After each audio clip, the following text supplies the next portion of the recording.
Right, hello again. Welcome back to Kerbal Space Program Science Mode, part 26 or 27? I think it's 27. I might be wrong. But yes, the last time we were testing, well, it's less than successful test of the rover deployment lander on the Mun. So we need to amend the design. We also have to finish off the Munar Station, like crew relief part of that mission. So yeah, today's objective will be to finish that bit off, bring the current occupants of the moon station back, of M.O.E.S back to Kerbin, and then do a redesign and a bit more testing of the Moho Lander.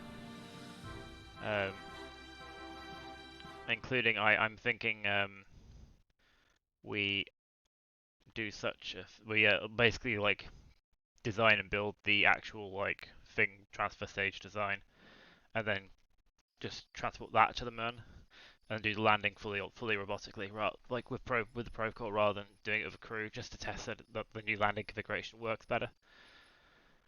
But before we do any of that, we do have the rest of this initial mission, which will hopefully not be a complete failure. We still manage to get science and stuff and deploy the science thing from the Mun. So I think it's tab, yeah, tab. So we have this one here, which we need to go and fly. No, not that one. This one.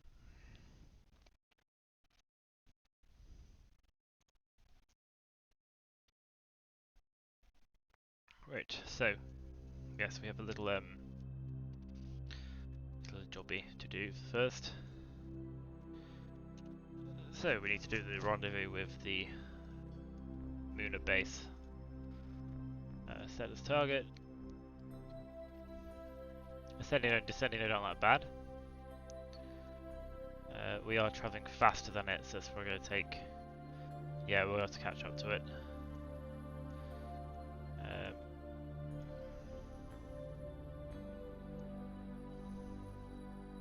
We'll try and intercept on the daylight side, so...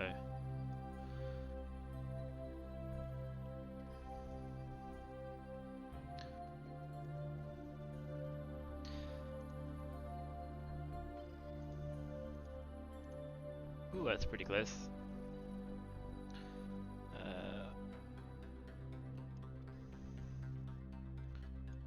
34, 7, 6, 4, 3, 1, 1, 1.6, okay. 1.0, 0.8, 2.0.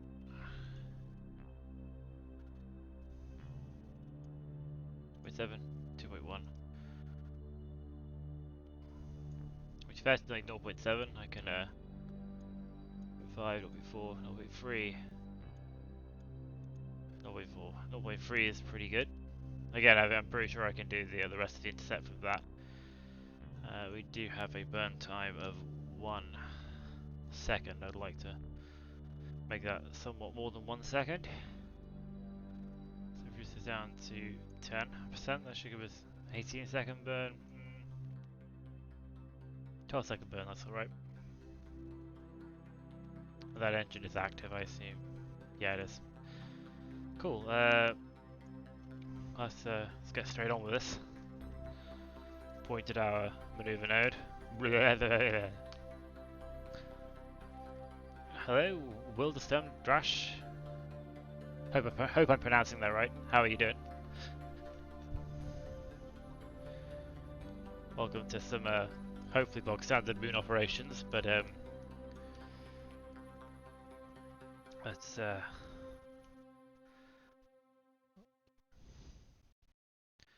head to our maneuver node.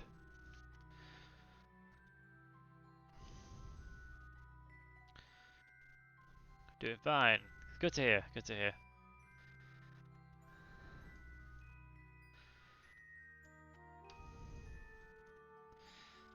Nighttime burns are never the most interesting, interesting visually.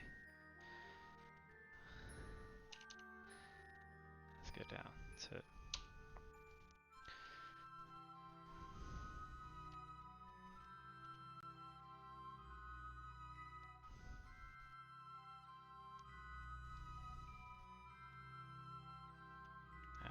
Start burn.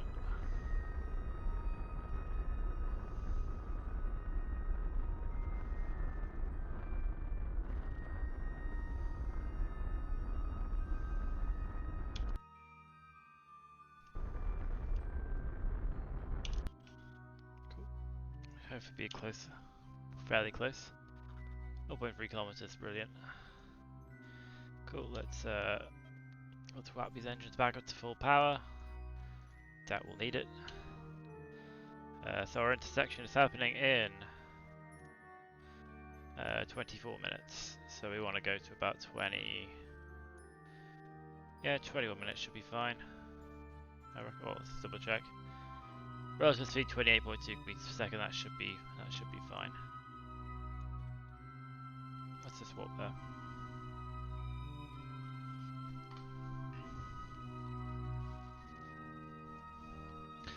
At the moment, we are doing a rendezvous with a space station in orbit around the Mun. We're doing a crew relief and a little bit of engineering work to add a new piece of science equipment to a reusable lander.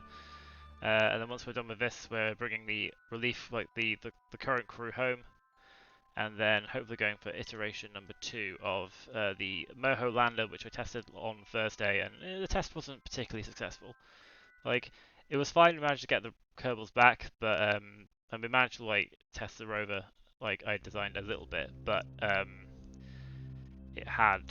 we are currently pointing at targets. The target's over there. Okay, cool. We want probably point to anti-target. But yeah, so it was okay, but the lander was quite tall, and I didn't manage to land it very well, and it fell over. So I managed to salvage it and get some science at least, but I want to like have a better design, like lander design, before I actually try sending it to Moho. So,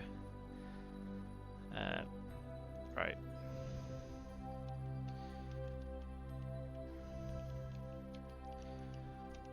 So we're still quite.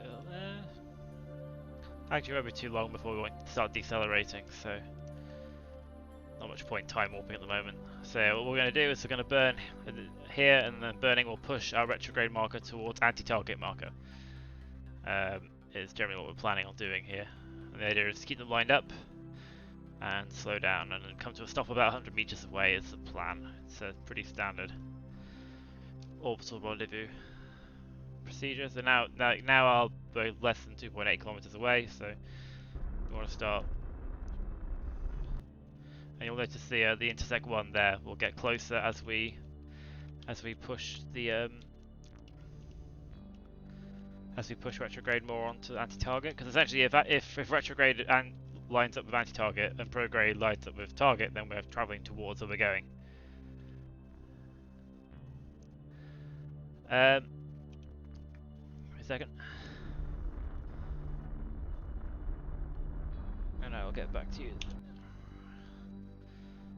Okay, let's just hit this, and yeah, so do you have a Kerbin space station, a MUN station, transfer shuttle, or straight from orbit to Kerbin surface? I don't think. Oh, I do now have a space station in orbit around Kerbin, but essentially, yeah, it's just going. It'll be going straight from. So this thing is going to be returning to Kerbin. Is the plan. So our distance Lego. We want to slow down a bit.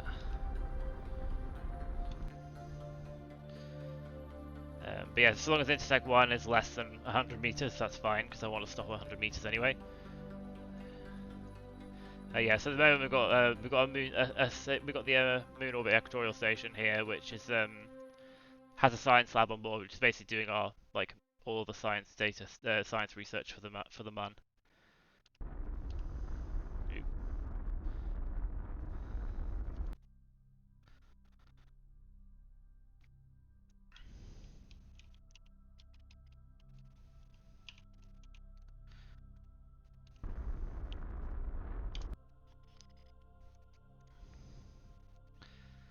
Yeah, this is a science mode. I'm wanting to basically my plan is to have to send one science lab to each body which will be handling all of the science research. I've also extended the tech tree massively, so hopefully it won't be too overpowered. There's a lot more stuff to spend science on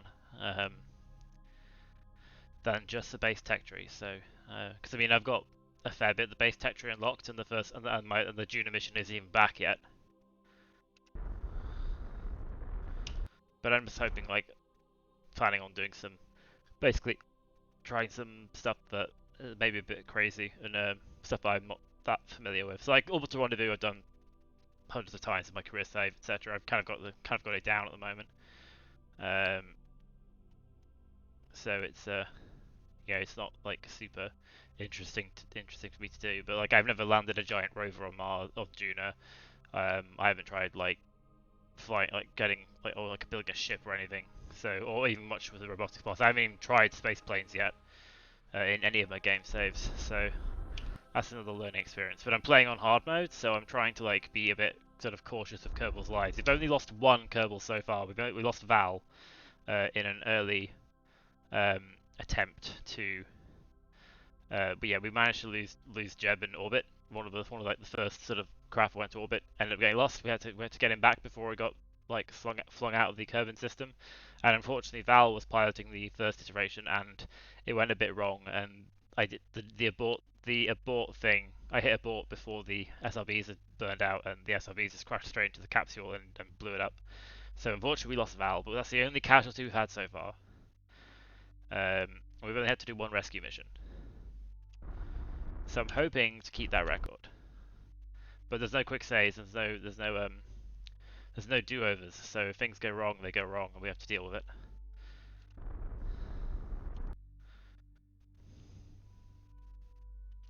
And that includes things like Kraken attacks and like physics glitches. Like if they happen, then they happen.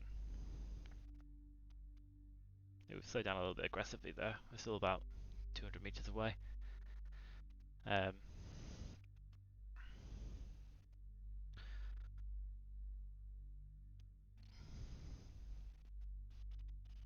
Yeah, I also want to try out because I've installed the Trajectories mod, which I'm hoping will make it a bit easier to sort of try and do a planned deorbit and try and land near the Kerbal Space Center. Although having said that, I think the way the mod works is that it like if I'm doing the burn for the orbit burn, it'll be based on the aerodynamics of this thing without the heat shield extended, I think. So I might have to like overshoot a bit and then try and like estimate how much the inflatable heat shield's gonna increase the drag.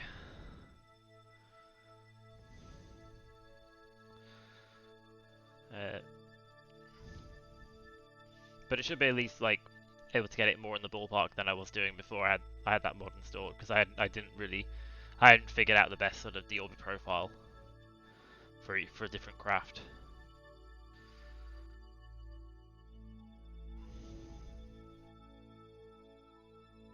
But yes, so yeah, we have we've done the landing on Icon Juno, and we have like 2 transfer windows, one for Moho, one for Dres coming up. So I'm gonna try and get a mission kicked off to each of those. So at the moment we're kind of like prepping for the Moho part of that.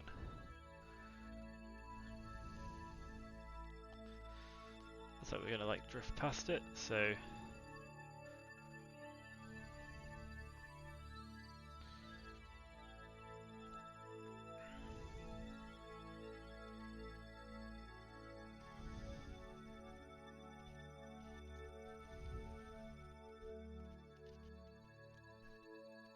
yes, the Mun station doesn't have that much data in the science lab because we only did 1 landing, whereas on M.O.E.S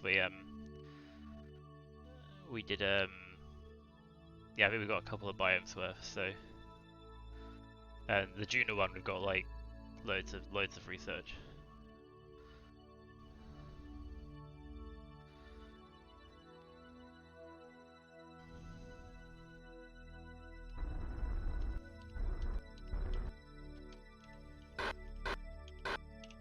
Cool, that's stopped. Let's find out what we're doing. So we want that looks like a docking port. Clampotron, that's the one we want, because we want our shielded docking port to be where we're going. And we're going to try the docking port alignment indicator. So let's... Okay, right. Hang on, let's just...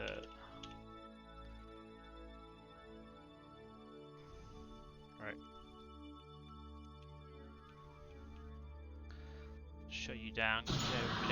We don't need you for orbital stuff. Where's it gone?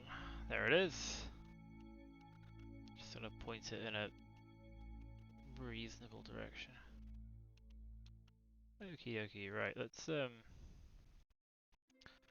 let's try out. Ah, thank you for the follow.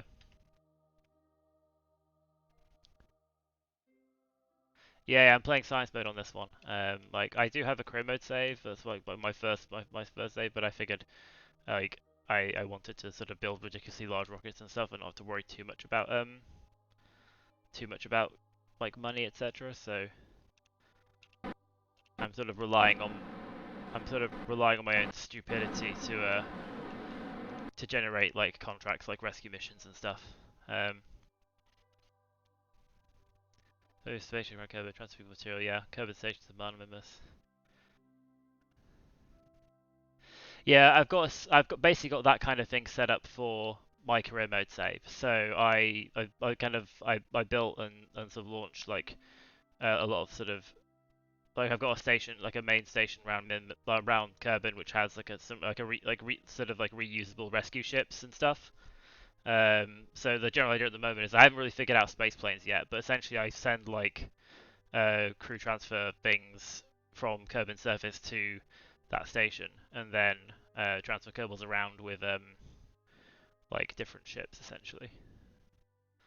So yeah, trying to do things like reusably, and then essentially essentially the idea is to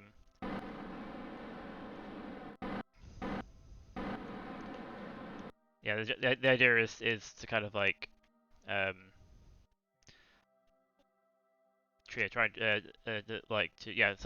essentially the idea is like I mostly just like launch fuel. Right, so I want to go up.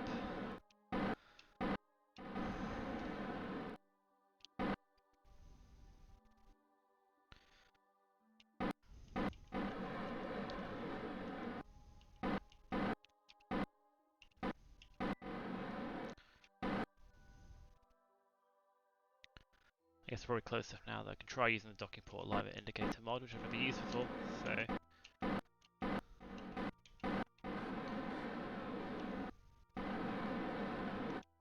okay, what are you doing? Okay, right, where the bloody hell is retrograde?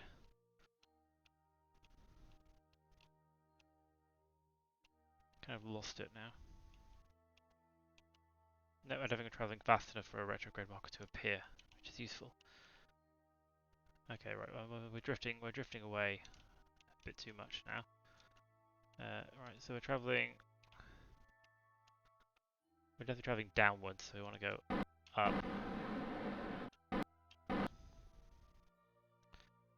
Don't seem to be travelling like left and right, so I think the main thing is stop. I need to see if there's a way of using the RCS just for translation and not rotation, and just use the reaction wheels for that.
Right, let's try this. Okay, right, so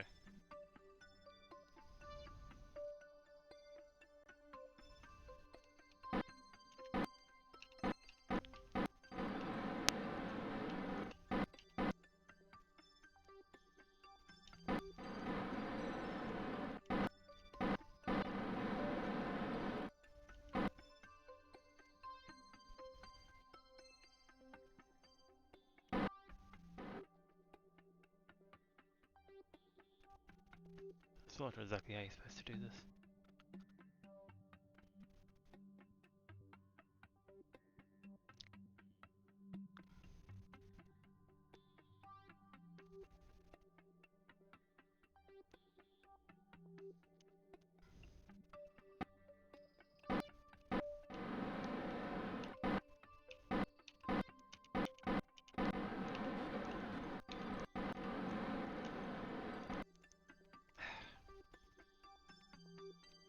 Okay, let's just go forwards. Let's just point at it and go forwards. And then like go forwards enough that I can see where my bloody where my prograde is, and then manually cancel the velocity that way. There we go. Right now we're at 0. Bloody ridiculous. Right. I'm not sure exactly what the alignment, how the alignment indicator works.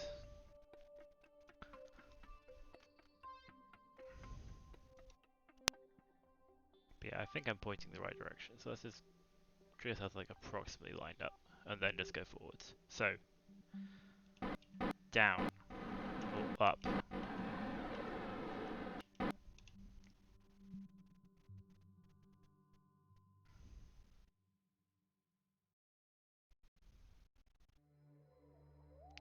I'm not sure what the retrograde marker means on that thing, but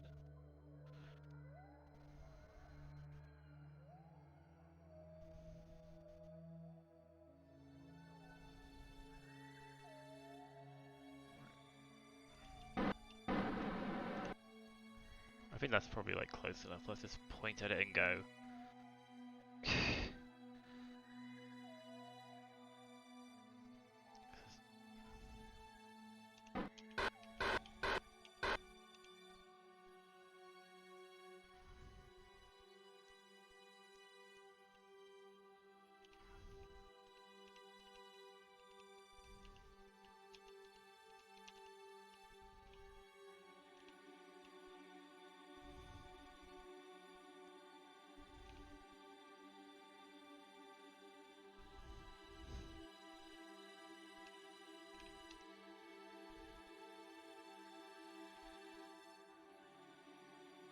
Just like close it down to like 15 meters and then just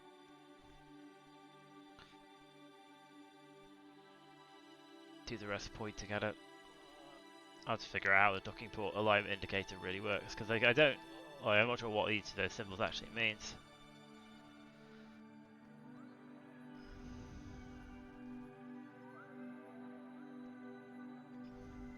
Right.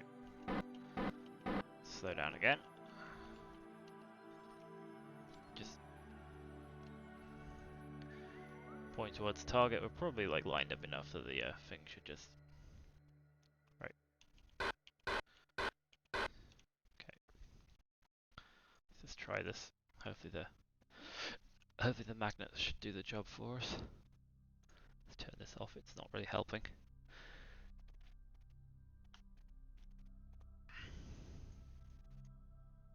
It looks. It's not really the best angle, to be honest.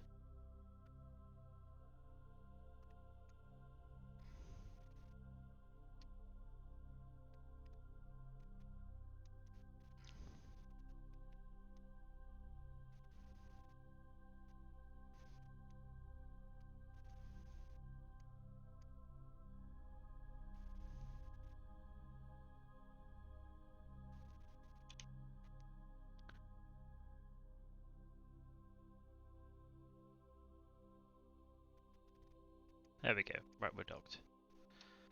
Let's just do a little bit of time warp just to kill any rotation. Right, cool, we're on. So, yeah, we had a couple of jobs to do here. So the main one is crew transfer, which I will do now. So we will stop research here, because these two guys are getting transferred to. Actually, let's just transfer. Right, so we've got Sylvia. So we have.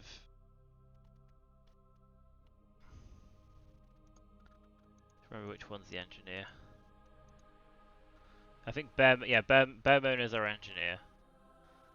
So I think bare-moon is in here at the moment. So let's put bare-moon or baramone. No idea what their what her pronunciation of her name is.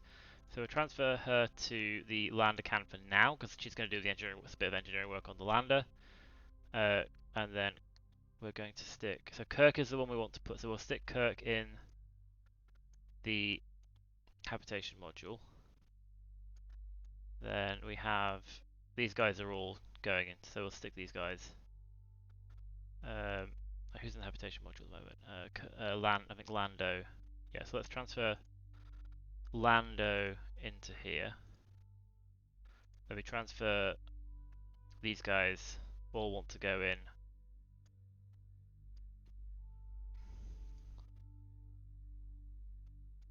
Into there if they'll fit. Like so. Then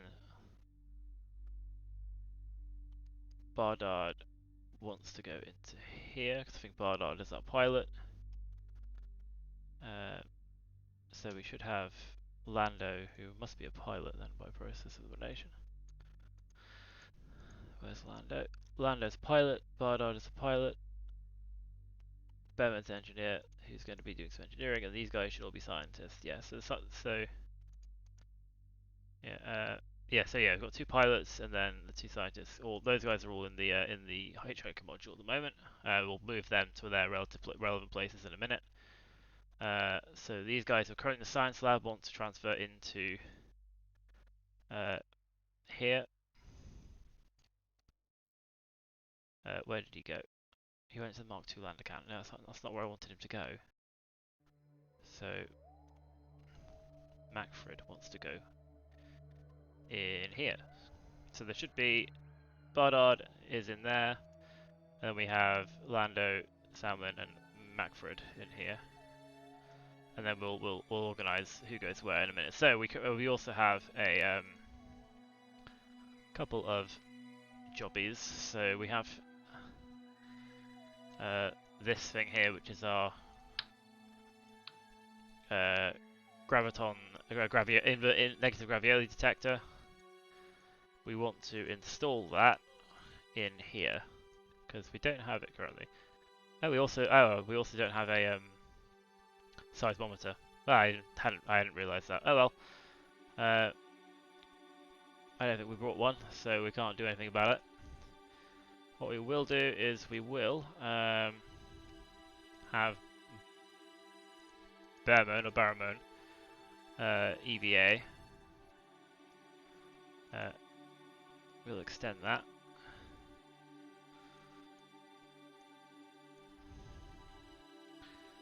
And we'll see if they can engineer from here, but they might not be able to. So we want engineer mode, and we'll see if we can stick that on.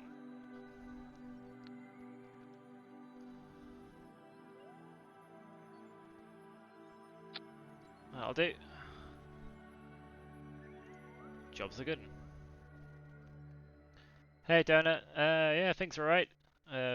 Just doing a bit of engineering work, so adding a new science experiment to the to this reusable lander, which we've done now. I hadn't realised we didn't have a seismometer on here, so I'll have to bring that at some later point as well. But yeah, so he's getting aboard. We're going to close this up, and then we will. Oh yes, we also want to. We also want to transfer. We also want to transfer science around as well, actually, before we forget. So we'll transfer baramone into this capsule. We will then see if there's any science to be transferred.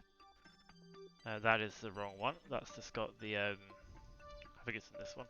Because I believe there should be some science. Yeah, there is a little bit of science in here. So we'll what we will do is we will wherever those science canisters have gone, which there's one there. They are. So we will transfer data from here into here. We will transfer data from here into here.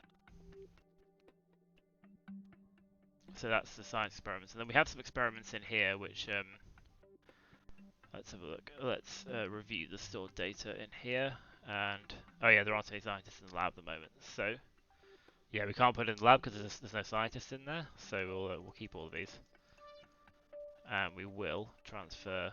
We'll find out who the scientists are. So Dave and Kirk are. I think Dave and Kirk are the ones who. Okay, who's in here currently? Because this is a relief crew. So Dave and Kirk are in here. So these guys are relief crew. So these guys are scientists. So we will transfer Dave and Kirk into the science lab because they're going to get to work. Into there. And we'll transfer Joan into the Kerbal module just because. And then if we now review the data here, we should be able to put it in the lab. So at the moment, it hasn't got a lot of data in it at all, so we shove this stuff in. It has a capacity of 750 data, so like it's still not even full. We can start research again. We will redo because this one's now out of date because it's got more data in it. So if we add a new science lab, yeah, it's a lot quicker now, 49 days rather than 400. So if we hit that, then we get reminded when that fills up. That fills up to 500 science. And I think we're done. I don't think there's anything else we need to do. We've got the science experiments in there. We put the science in here in the lab. Is there any science in here? I don't think so. No. We have. Yeah, so we have Bardard and Baramone, so pilot and engineer in the. Actually, what we can do is we can hit this thing and see who we got. So we've got 2 Kerbals in there. We've got 3 Kerbals in there. You can see them. Look how happy they are. So yeah, so we came with 5. We're leaving with 5, and I think we've done a proper transfer. So these guys ready to go home. I think one of these is a pilot, but we'll rearrange once we've redocked because otherwise it's a bit confusing as to which one of these is which. But yeah, I think we're done here. So what we'll do is we'll undock from here. We will switch to this. We will hit up, back ourselves away. Close the shield. Control from here, so it points the right way. Cool. We'll so yeah, we have Bardard, who's the pilot, engineer. Lando's the other pilot. So let's put Lando in the. Let's transfer Lando to the command pod because then we've got both our pilots. So let's make sure that everyone has. So, but Baramone does not have a parachute. So let's make sure that Baramone has a parachute on him in case we need to bail. But yeah, so I think we're done with this. So now we need to work out. Let's not with that. Let's raise our orbit a little, and then we'll worry about. Oh yeah, we need to turn the engines on. Let's just raise our orbit to like 110 kilometers.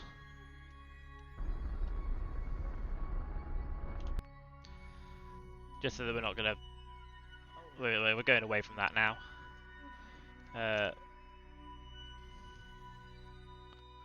Let's just walk to apoapsis. And then we'll figure out getting back to that's good. I'll be lurking for a while. That's fine. That's fine, don't it? Feel free to lurk. Yeah, and then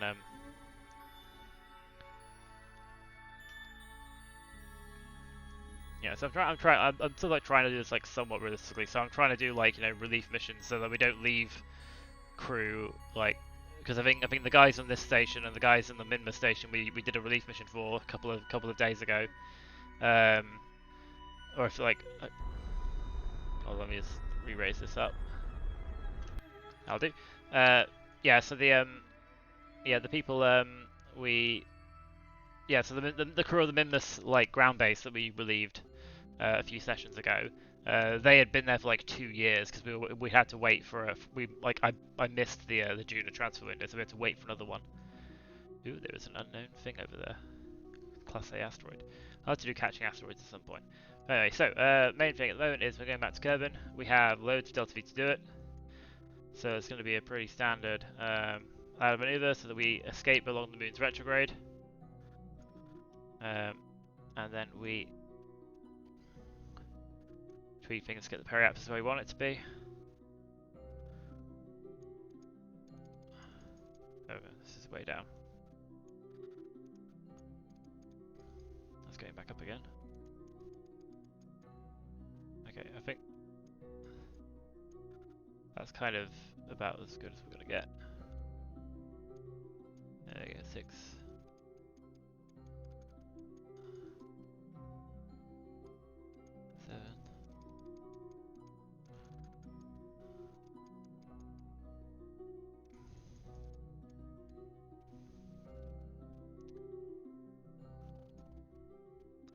So we're getting like a really, really good big apoapsis at that point. Yeah, it's more than we should need, so let's get it down to like 250 meters per second, and then try and tweak it with So our Kerbin periapsis at the moment is 500. I feel like we can get that better. 500, 4.3, 3.6 by burning later, essentially, by burning around the orbit better. 85. Ooh, that's almost perfect. 70 is a little too close to the atmosphere for my liking. 81, that is perfect. So, that is a 18-second burn currently. I believe we're on full power. That's cool. We'll need about 800 to 800 odd to recircularize, and then we can try and like pick our landing. Essentially, try and get back to Kerbin Space Center during the day and see if we can land close to it. We have 39 minutes until our maneuver, which we shall be pointing this way for. And our maneuver is on the dark side of the moon, so well, they should be able to see Kerbin from it, so we can hopefully juxtapose it against Kerbin. Where's Kerbin gone? Kerbin is there. So let's just do this.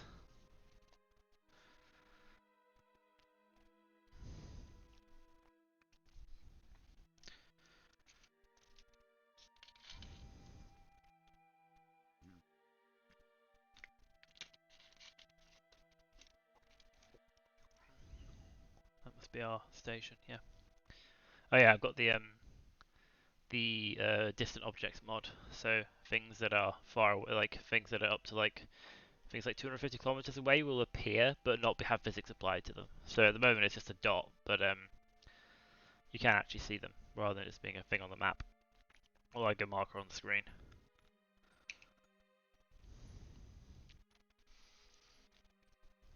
Yeah, and then we can try using Trajectories mod to try and better plot our landing essentially. 3, 2, 1.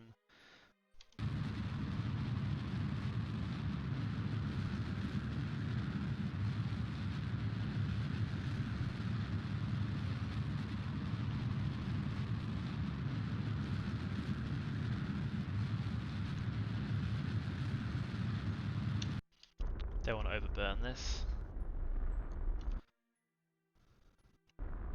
There we go. Right, that should be hopefully exactly what we want. Periapsis of 81.5 kilometers, perfect. So I guess we just set up the our maneuver here to. Actually, what we can do is we can. Yeah, let's do it manually.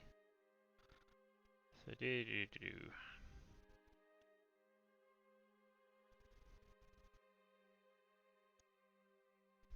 we go, 96, 84, 82.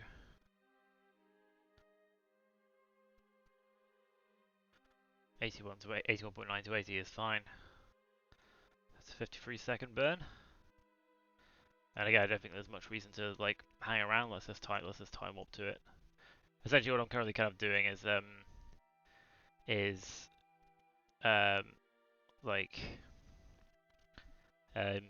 checking chat and stuff before I do a time warp to maneuver, because obviously like I've got like 5 hours, so I've got time to like look at chat, etc. And then when I decide to warp to maneuver,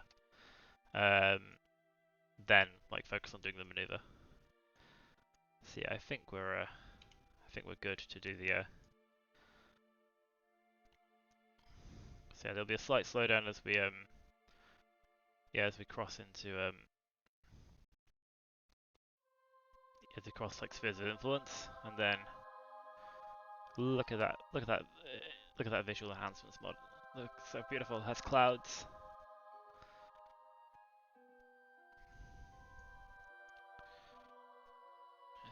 It'll be a deceleration burn on the nighttime side, but you do get city lighting, which is quite nice. It merely makes Kerbin feel lived in. 3, 2.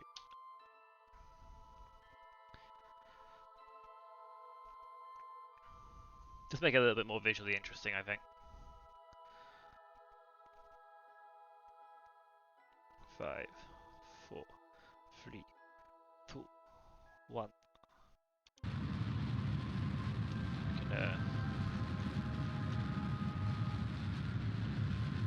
We can fizz warp through most of this burn.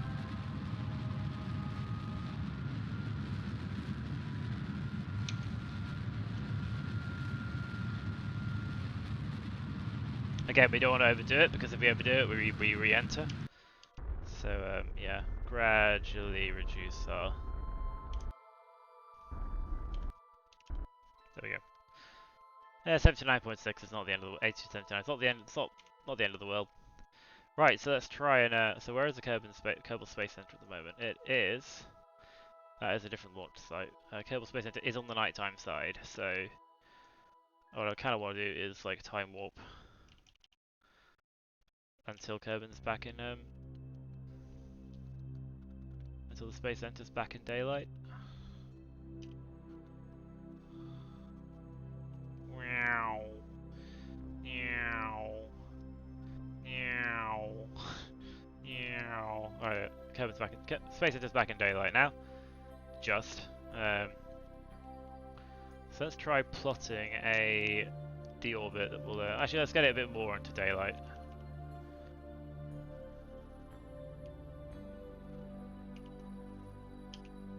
That'll do. That should give us. Right. So now I want to try and do a deorbit such that we land somewhere there. So because this in theory should give us there we go. Right. That is Trajectories mod. So that is where we should be landing.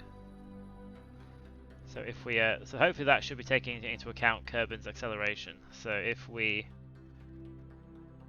want to overshoot it a fair bit, because again I feel like this thing isn't fully taking into account the increased drag, and I feel like drag is like a thing of area, so probably overshoot this quite a bit. So I feel like there. Yeah, I'm gonna say there. Yeah,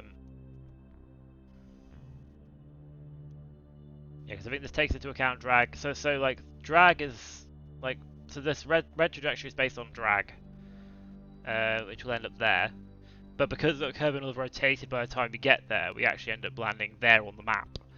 And again, like I'm aiming to overshoot because I expect our the large because I kind of imagine like if we weren't using the inflatable heat shield, we were just using like a regular heat shield, then like the drag profile of that's probably not too different to the drag profile of the ship currently. So like we could probably use this reliably, but because the inflatable heat shield is so much bigger, it should slow us down a lot more. So I'm expecting us to come down ahead of this, and this will probably get updated once we change our ship's profile. But what I will do, we're going to do it. We're going to see, because like worst case scenario where we come down in the water, it's fine. You see, you see it's changing based on the orientation of the ship. Yeah, because like, it updates based on the ship's like profile. So Again, that's pretty okay. We're starting our burn in 43 seconds. We'll just do this by eyeball. Yeah. Doing a little bit late. That's fine though.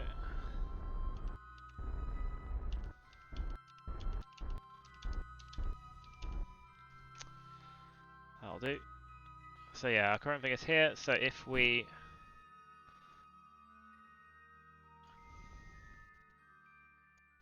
again, what's our like power consumption like? Electric charge 150.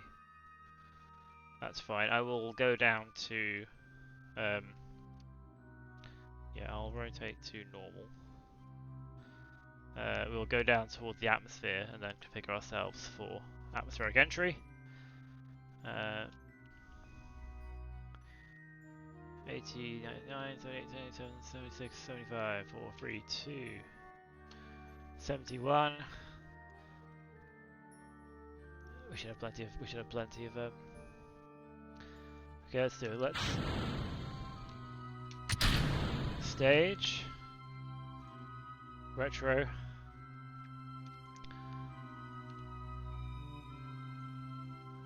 Okay, yeah. So we're gonna like massively overshoot at the moment, but if I have a feeling if we inflate the heat shield now, this should. Okay, yeah, we're massively undershooting. Okay, that's interesting to know. And it looks like we're coming down just about sunrise. And we're coming down on land. Are we coming down on land? We're coming down in the water. Maybe that's not so bad. Yeah, so essentially, yeah, because this thing's inflated to like 10 meters diameter, so it's like, I guess it's like 4 times the diameter, so it's probably like 16 times as draggy. And obviously the mass is the same. So yeah, I didn't realize like how massively. You can tell because like the atmosphere gets thicker, then you hit the thickest part of the atmosphere, and and drag really brings it down. But yeah, I think we can fizzle our way down at this point. Again, this heat shield is way overkill.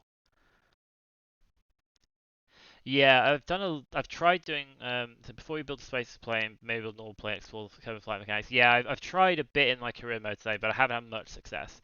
Like I kind of know the basics of like the basics of like building a plane, like where you put your center of pressure versus your center of lift versus your center of mass. But I haven't really made that many sort of stable planes yet. It's something I've been meaning to explore. I'm kind of hoping like I can do it in this one, but like the first few will be like unmanned like testing, so I'm not putting Kerbals at risk by building like terrible plane designs. Because again, I'm trying to keep my Kerbals alive, and again, I'm trying to keep my record of only having killed one so far. Poor Val, she will be remembered. Let's speed this up a bit, because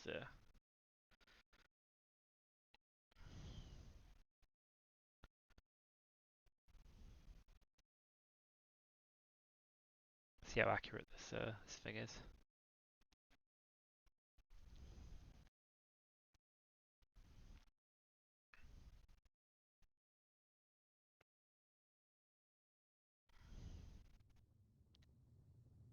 There we go. Start hitting the this thing should slow us down quite quickly because it's and also at some point the aerodynamics will start really screwing with us because this thing is like super draggy, and we've only got the reaction wheels inside the command pod, so at some point I'm expecting the drag will probably overpower that. But I think so long as we point perfectly retrograde, as long as we're pointed perfectly retrograde, the forces should all be balanced. It's only when you start like you deviate from retrograde, from like pointing directly along your velocity vector slightly, where suddenly you lose control.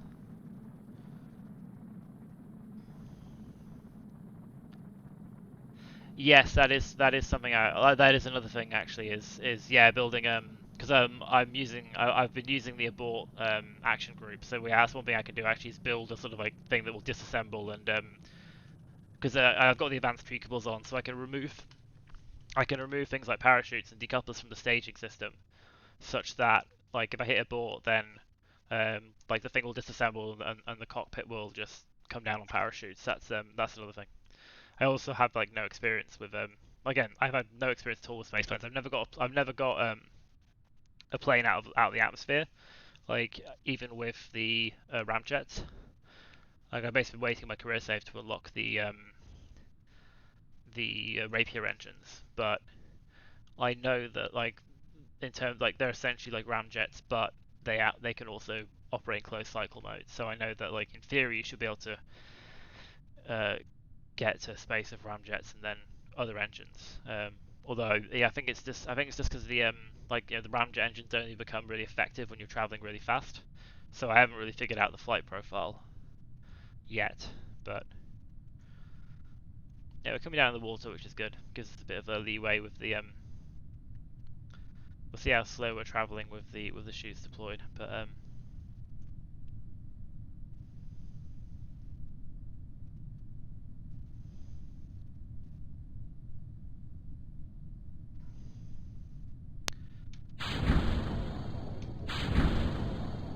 mean, I guess I could stage all of these because they're safe to deploy now. So um, I don't suppose there's any reason why we can't land on the thing if we're traveling land on the heat shield if we're traveling slow enough. Because I know the heat shield has a higher. I'm not sure about this heat shield, but I know that like the standard heat shield has like a 9 meters per second impact tolerance, and I don't think the hitchhiker module has that. So um,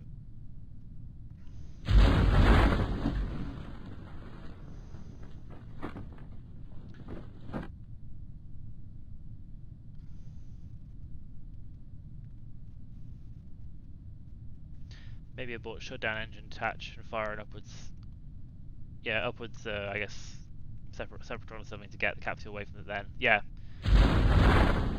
Basically, yeah. So similar to what I've been building it, because essentially, like most rockets that I've been sending crew, a bit like, for example, I've sent like I'll add like an extra bit to the rocket, which is essentially like the crew escape module, and then so long as if we get into orbit successfully, then they all E.V.A across to whatever the ship actually is. If the ship isn't designed to re-enter the atmosphere. Let's time warp down to parachute deployment. Oh, look at the clouds. I love it. Looks so much better. I'm really looking forward to KSP too, because I mean, like based on some of the stuff that they've released in terms of like the previews and stuff they're working on, like the environmental effects look so much nicer. Like even than the mods that have been added to this game. Time warp down to 1000. We are coming up on an hour, so. Right. 5.3. That's a pretty good. I think that's slow enough. We can detach this. Yeah, 4.8 should be nice. Should be plenty slow enough. Wow, wow, wow, wow, wow. You see that? Like it starts with like a slight like pitch adjustment because it like it hung on the landing it hung on the landing leg. So it kind of came off at an angle, and because it wasn't pointed directly at the thing, the aerodynamic effects have just started to make it spin out. But let's time warp down to the last 100 meters. I like to come in on 1x time warp. But yeah, hopefully this should survive. I mean, it should be a splashdown, so it should be relatively soft. And again, even if we're landing on the ground, I'd expect under 5 meters per second we should be. Yeah, that's what I've been doing now. So now that I've got like relatively reasonable probe cores, it goes. Obviously, it's easier to send the crew up in a separate. So I think for the Juno mission, I sent the Juno ship itself up unmanned, and once I was safely in orbit, I then sent basically something that looked like this up to dock with it, and that is now, well, like that particular ship is now docked with the space dock that I built and launched. And the idea is that when the Juno ship comes back, the Juno ship will dock with the spaceport, transfer the crew. So there's a couple of scientists on the spaceport ready to jump into the lab and continue research. because it's probably not going to have done with all of the research material prior to returning. And then like the crew on the ship are going to be like going straight into their return capsule and coming back to Kerbin because they'll have been away for years at that point, and then they'll want to see their little Kerbal families. But yeah, hopefully this thing is going to completely, hopefully splash down nice and safely. Probably don't need landing on this. We can just hopefully just nicely sploosh.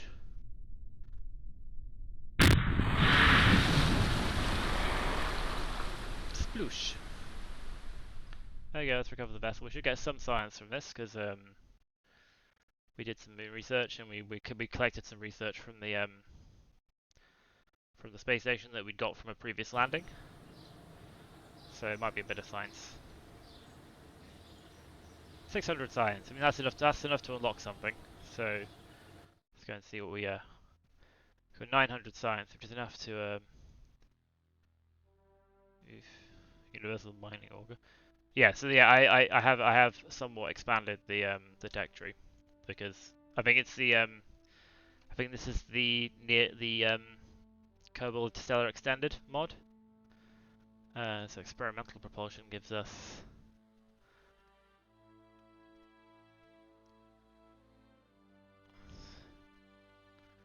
RCS block. Oh wow, like flat holes. Oh wow, like retractable. Oh nice. Retractable RCS thrustor blocks. This is a kind of a. So we do have 900, which is probably enough to get some stuff from here. Advanced solar technology. Oh yeah, there's also some stuff down here as well. Heat management systems. Experimental electrics for 800 gives us. Oh yeah, that gives us the RTGs, which will be very useful for going to the so if you're going anywhere beyond like Dresden's orbit, solar panels become really ineffective. There's also a whole bunch of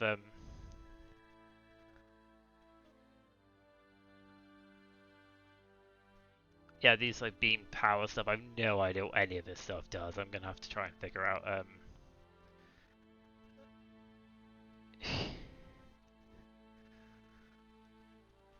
Oh, these upgrades. I see. Oh, I see. From electric generators. So no, so the green ones are all like things that upgrade existing parts, I think. Yeah, so there's that. I'm trying to remember which of these are like the which of these are the original which of these are like the original. So advanced motors is one of the original ones. All the flight, like most like, experimental aircraft engines, that's yeah, I think advanced science tech. I think experimental science. Yeah, experimental science gives us the narrowband transceiver and then some extra stuff because atmospheric scoop. Ooh, that looks potentially interesting. Anyway, so advanced solar technology gives us.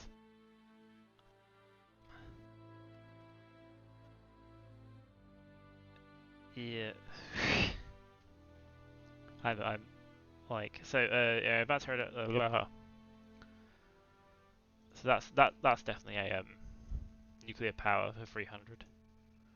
That gives us a fission reactor.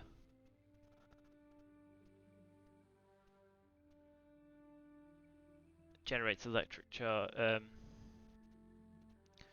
Yeah. Let's think. I feel like advanced motors gives us the. Oh yeah, that gives us the better wheels. Some rotors, and some more grip pads, which might be useful for landing lanes, because these grip pads have 65 meters per second impact tolerance.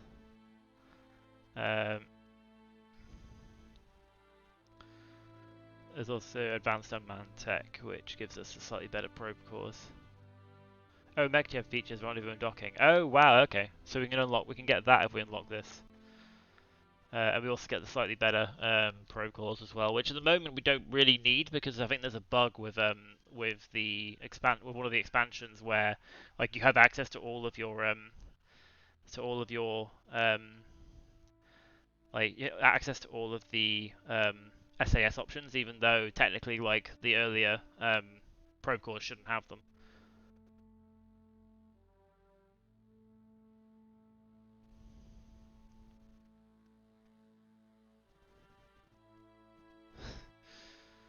So I'm thinking like we get this.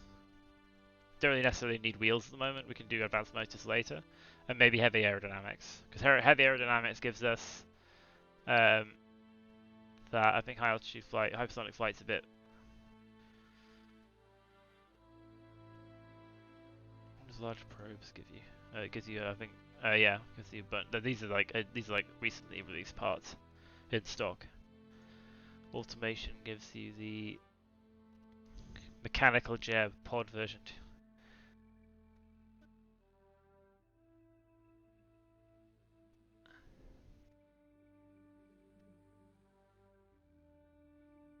Oh, right, yes, the better communitrons and stuff. Oh, there's quite a few things I want.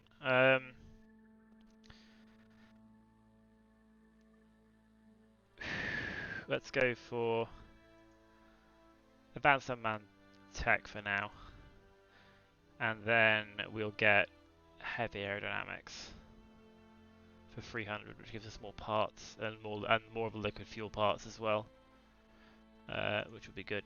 Okay, I'll do for now. So we're going to go to the VAB because we have the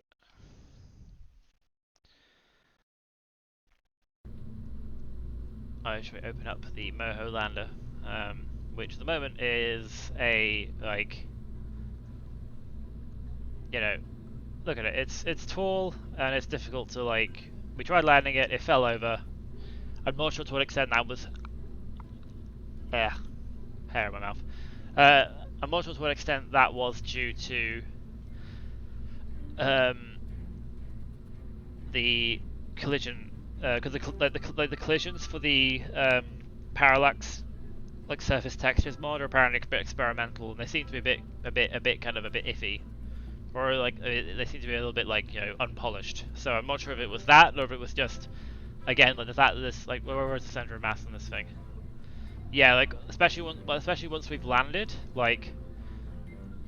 assuming we used all of our fuel to land, this is quite high. So I want to, and if you look at the landing legs, it wouldn't take a lot for this thing to tip over, as we discovered. So I want to try and make these a bit wider somehow, and I'm thinking of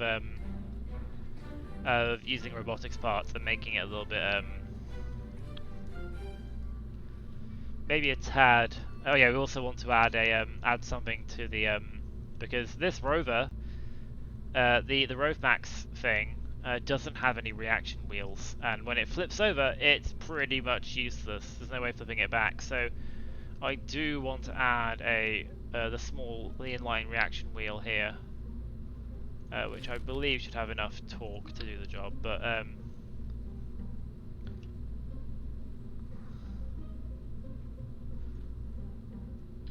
basically, I want to add that to the rover so that we have the I will deactivate the torque, but I do want to I want the ability to try and flip this rover back over. So I'm going to clip this into the rover somewhat. Actually, let's do that a little bit more fine-tuned. Is it shift? No, not shift. It's not alt either, is it? No.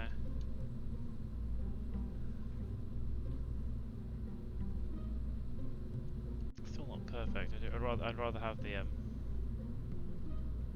the ground clearance, but I do want to be able to click it, so that kind of works, I think.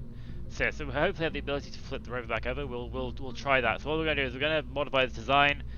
We're going to test it on which part of it leaves the world again? Oh, this thing. this entire thing is gonna land on Moho. Is the plan. We haven't built the transfer stage yet, but I want to test the landing. I'm gonna try and modify the landing legs essentially, because they were a bit narrow, and I want to be a little bit it might be a little bit cheaty to clip some robotics parts in here to try and like widen the landing base. But I'll be testing it. So the free PT.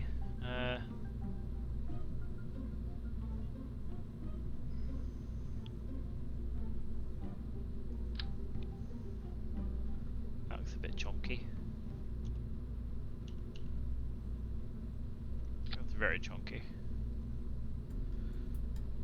I think it would be a bit silly to clip this in. What about the slightly less ridiculous one? I'm not sure these will be strong enough to take the weight, but we can test. The idea is we're going to test it. So we want local because we want to clip them in.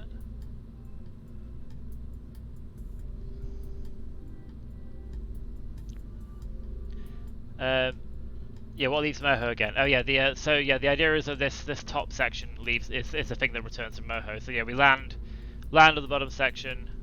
Ideally, don't tip over. Although we did tip over, but fortunately, like the top section is short enough that the reaction wheels in the command pod could right it again, which might not be the case on Moho because Moho's gravity is higher. But at least, yeah, so the idea is that hopefully this thing lands upright, and then this top bit is the thing that returns. So, hence why all the solar panels and stuff and the science capsules are on there. But yeah, let's, again, I don't think, oh, bugger. Didn't mean to do that. Right. In.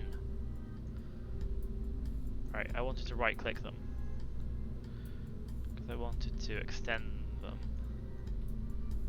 Because I don't really think these will be strong enough to I don't really think these will be strong enough to I think these are going to bend like buggery. But I mean that would be a lot better in terms of the if that would work, but I don't think it would. I feel like these are going to bend somewhat awful. So I kind of want to test this, and I want to remove all of the crew.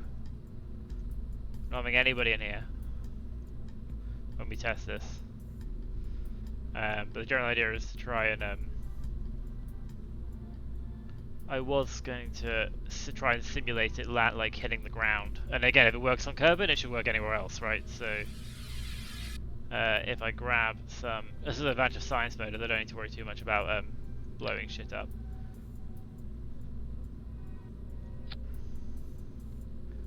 Basically, yeah, I want to test drop it and see how it behaves. So at the moment, we're going to leave. What we'll do is we'll again, like Kerbin's gravity is quite high, so it probably will like accelerate a fair bit. But I just want to see how it behaves. So yeah, let's pop all of these in here and see if we can blow something up. So the idea is these are all going to go a single drop, and we'll see if these legs are like anywhere near strong enough to hold it. Probably won't be. I don't expect them to be. I feel like we may have to like rectify the design somewhat, but hopefully, as you can see, like it will take a fair bit more to tip this thing over if this does work. So we'll save what we currently have, and we will switch to the spaceplane hangar, and then we will launch it. And hopefully we won't have any crew in it. I feel like when I switch editor, it puts the crew in. Because like I took the crew out last time, and it put crew in. I feel like it's the switching the editor that did it, and also the the Cal controller. Yeah, it's got crew in. God's sake. I don't want to risk the crew, so I'm gonna recover it and then take the crew out and then do it proper.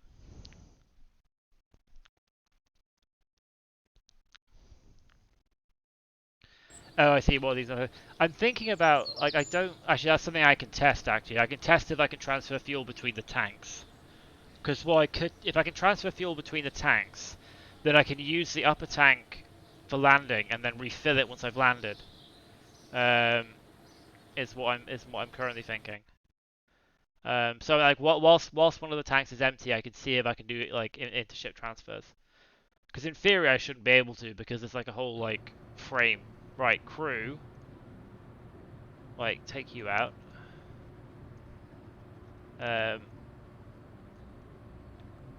Right, there you are. That's the controller. Does the controller still understand things? Yes, the controller still has everything. Because yeah, I think for some reason, I think when I imported this into another build to build the rocket, the Cal controller forgot everything, which was a bit annoying. I only discovered this. Like no crew, cool. Right, I only discovered this. Yeah, I only discovered this when I got there and the automatic deployment system hadn't worked. So I had to I kind of did it. I had to do it manually. Again, why do you keep turning landing guidance on? I don't want landing guidance. Go away, MechJeb. Right, so there's no crew on board. We have a really probably horrendously bendy launch system, like landing leg system in place. I imagine this will go horrendously wrong. We'll find out. So, oh my god, no, this is bad. This is very bad. Okay, so robotic parts might not be the silver bullet we think they are. However, oh no, the control thing is on here, isn't it? I don't think I can. Okay, that was bad.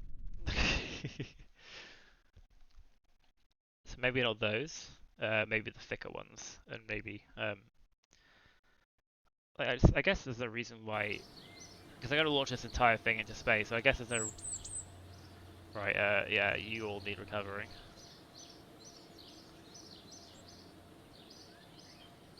Okay, let's go back to the VAB. Yeah, I'll try that. Again, there's no real reason why they need to be clipped in. I mean, where is it gone? Moho Lander, where are you? I need to seriously clean this stuff up, because I think a lot of this stuff is old. Like, I'm pretty sure we can delete this. We can probably delete that. Actually, to be fair, most of the M.O.E.S stuff, these are all like early missions. We don't really need them.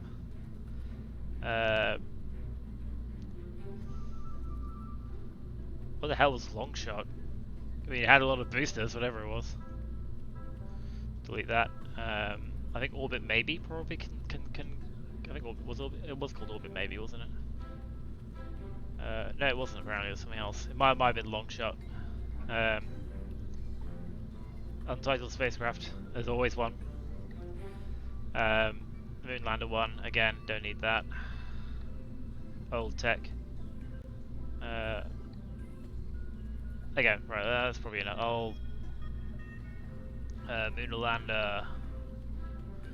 There, Moho Lander. Right, yeah, so this horrendous thing. So that was less than successful. So I'm thinking maybe not these. Maybe another go robotics parts. Maybe the big one, but.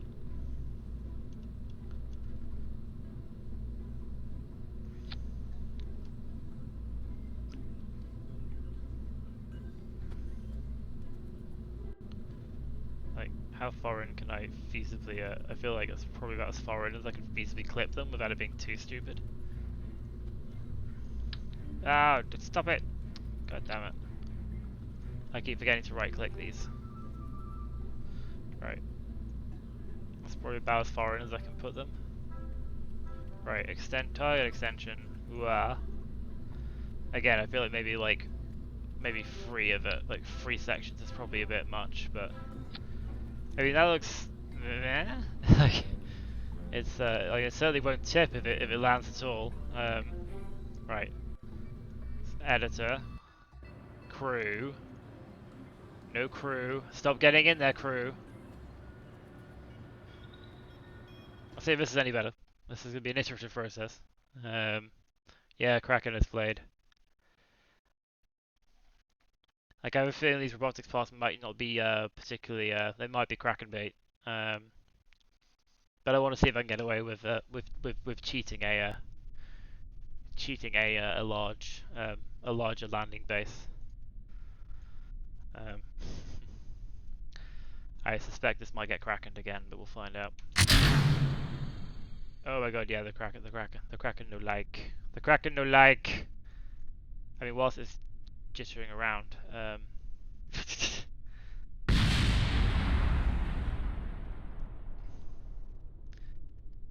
mean, we can try doing a fuel transfer. Okay, so it's some interaction with the landing legs. The actual robotics parts aren't that. Maybe we just build the rest of the robotics parts, like build robotic landing legs. Maybe that's the idea. Maybe that's the dream. So can we transfer fuel into here? That's his electric charge. I don't think we can we?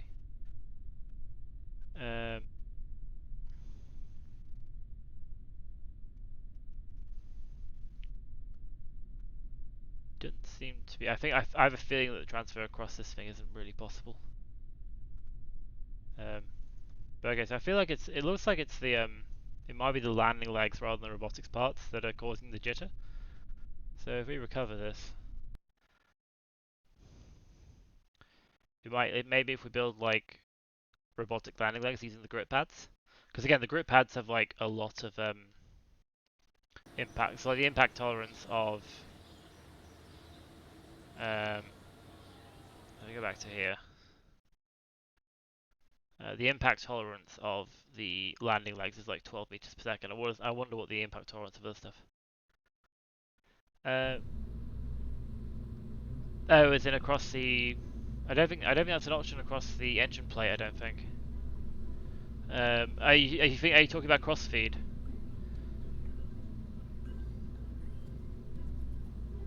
Yeah, I'm not sure about that. I think. Okay, so maybe if we build the entire landing structure out of robotic parts rather than the Oh, I forgot to save it. Oh well. Maybe if we build the entire thing out of robotics parts.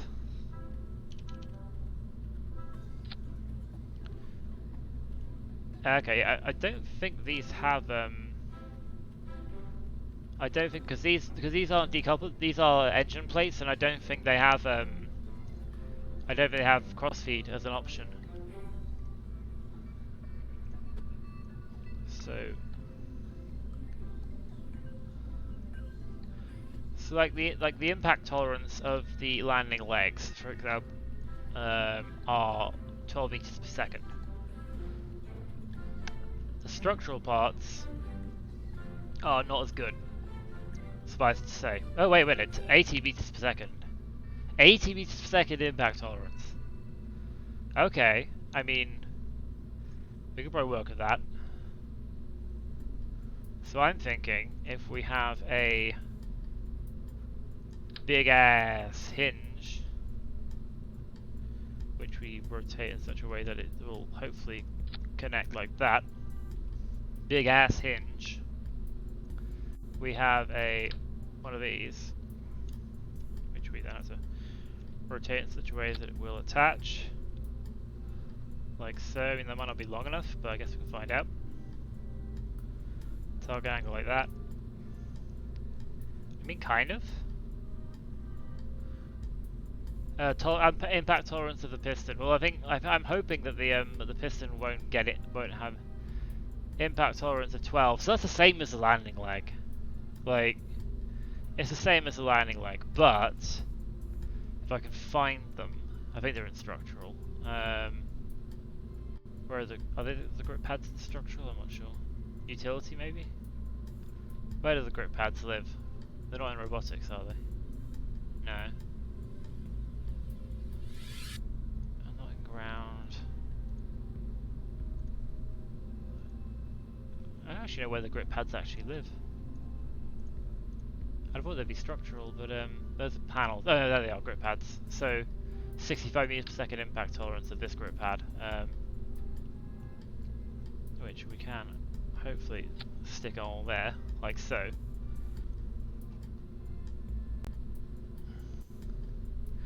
That's another alternative, yeah. So actually have the pistons angled downwards, and then which we could actually do. I mean, we could do that. So if we rotate the piston like that, for example, then we have this be like a target angle of like that.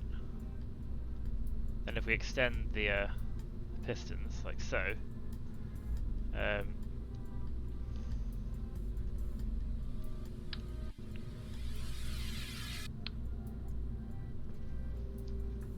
mean, again, we don't necessarily need these to be hinges. I'm just thinking like it would look a bit better if the hinges could rotate.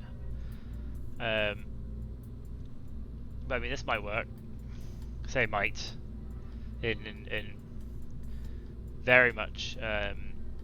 I've also forgotten to add radiator panels to this, which I'll probably add to this component and hope they can cool down the engines. Because again, Moho is near the sun; it's quite warm. But yeah, let's try this. So let's try the angle pistons with the like makeshift landing legs, and see what this is like, and then maybe start seeing how high we can drop it from before it becomes a problem. So yeah, let's save this first. So save, switch editor, maybe like lift it up a bit more. So save it, switch editor, get the damn Kerbals out, because they will abort it again, because that's what they do. They just want to go to space so damn much. They sneak on any chance they get. Like while they're transferring it from one thing to the other, like they just sneak right on there. Right. Launch.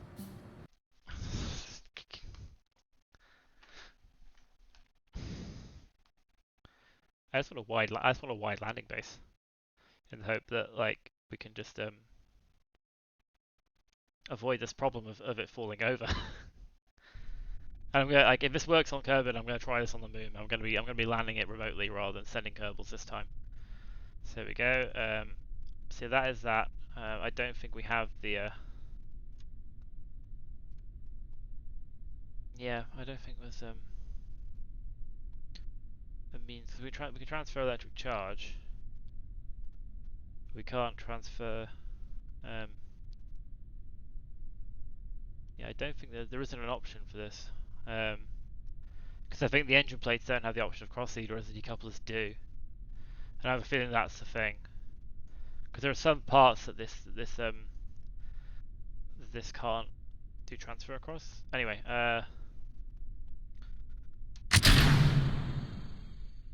boing, boing, boing.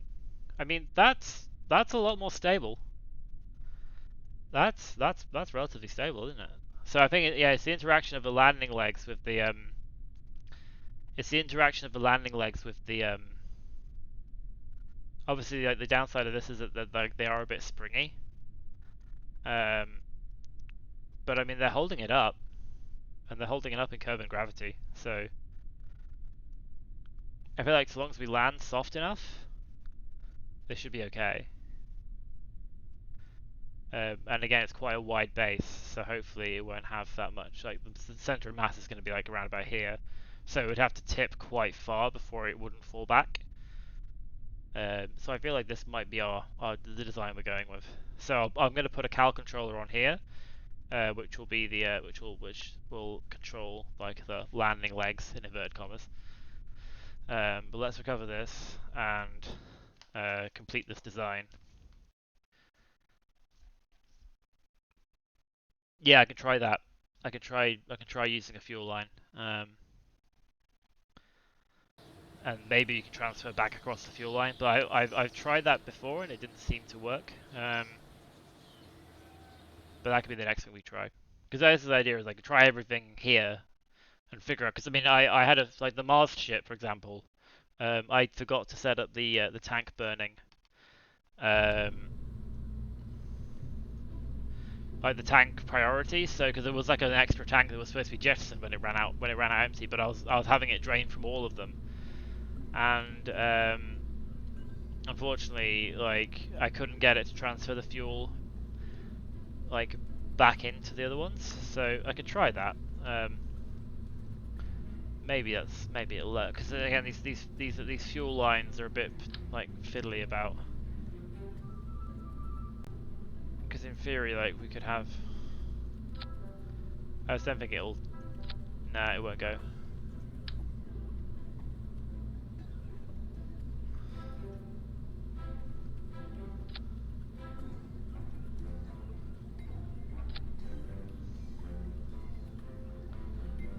I have a feeling that's going to mess with the Which way around is this thing rotated out again? Play position. Oh, rotated out that way, that's fine.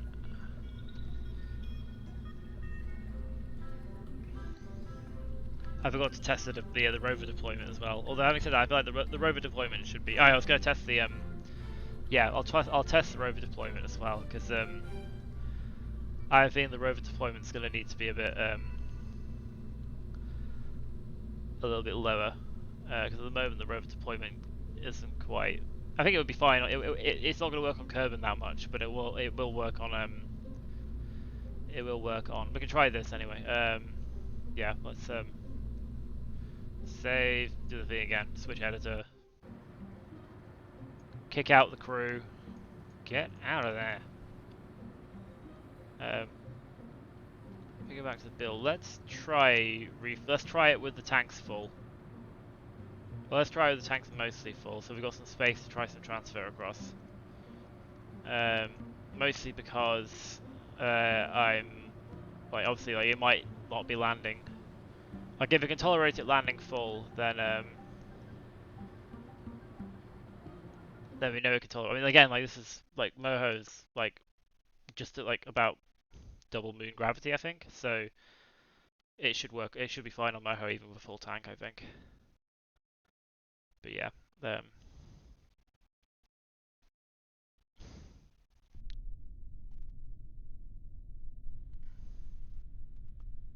some MechJeb setting that makes that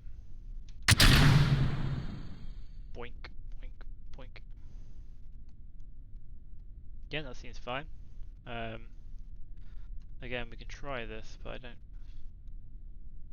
Yeah, I think that's just for electric charge. It's not giving me the option for liquid fuel, and interesting. Like the thing has electric charge, which I'm a bit. See, I think just like landing on the bottom tank is going to be the best option. Because I don't think there's really a lot of scope for this. I think it might just be this thing. Let's try playing this. I'm guessing this thing might interfere with it. Yeah, it's interfering.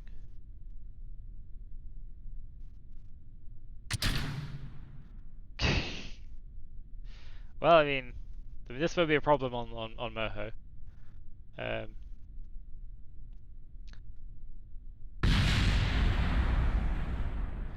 I mean, I feel like enough of it has survived that we can still test our flipping. Yeah. Right. Let's try toggling this torque on. Turn on SAS, and that's it. Okay. Yeah. It's able to flip it on Kerbin. It'll be able to flip it anywhere.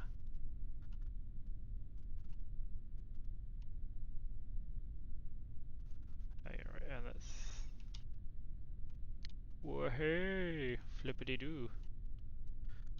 Cool. Yeah. So.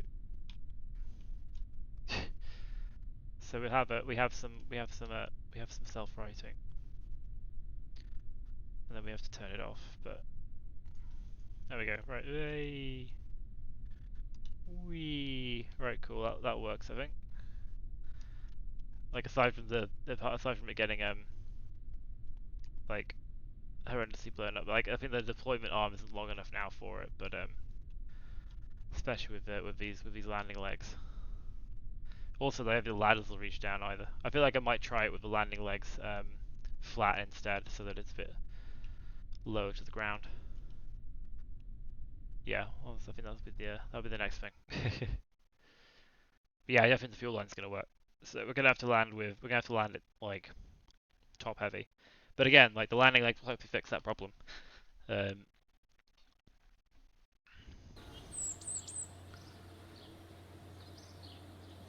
Right, let's go back to the... Oh, let's recover this first.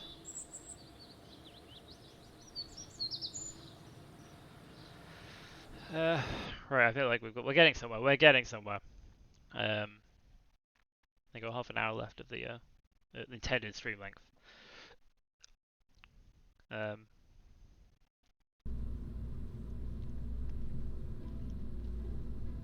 So I'm thinking if we leave it like this, maybe we can yeah, maybe extending the ladders. I feel like we could probably put another ladder at the bottom here. But I'm just thinking more like I think dropping the land, because at the moment like the landers like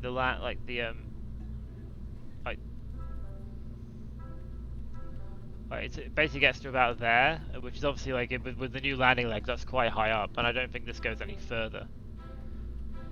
So it might be an idea to I mean, these are longer, I think, so maybe we can.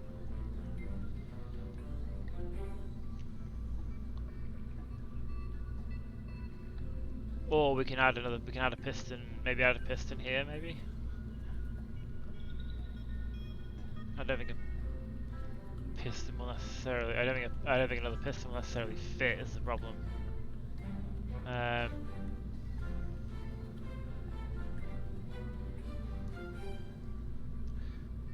Alternatively, we basically flip this thing, and that might be another idea, is to flip it and then. Nah, but I can't. No, because if you flip it over, this thing's limited to 90 degrees, so.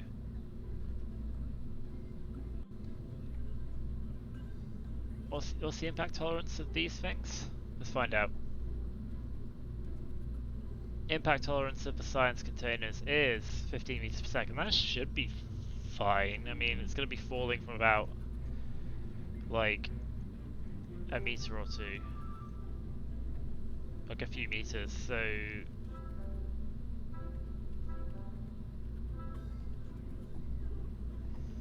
yeah, I think the main reason for that was I mean we've tested it without these, so we can get rid of these. But we tested it there.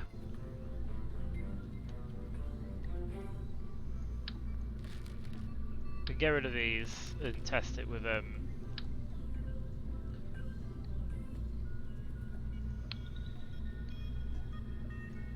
test it without. Let's just grab another ladder. Pop it down here. Right, that'll definitely get us to the ground. I think we just risk it with the rover deployment. So we want another cal. So this hopefully remembers everything. You do, that's good. So that's the thing for deploying it. We're going to add another cal controller for what's this one called again? Right, but we can rename that in the action groups, I think. Oh yeah, we can open the editor here. We can rename it. So this is going to be rover deployment.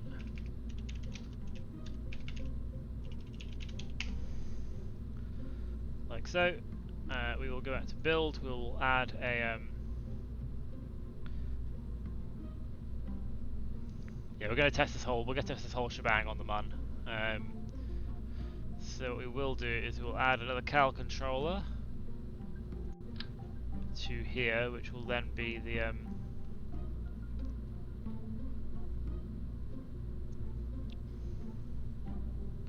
oh, okay. So yeah, KSP has the Kraken as god of destructive physics bugs, and Space Grandiers has Clang as. Oh, okay.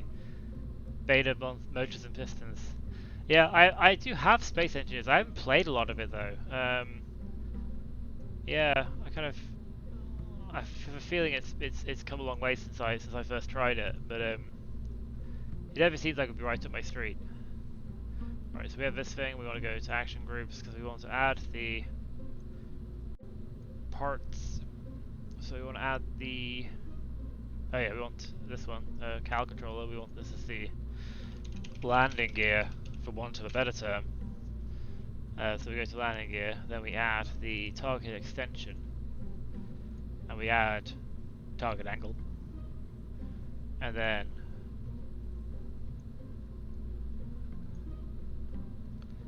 yep, target angle of now we want like hey, that's fine, isn't it? That doesn't look stupid at all. We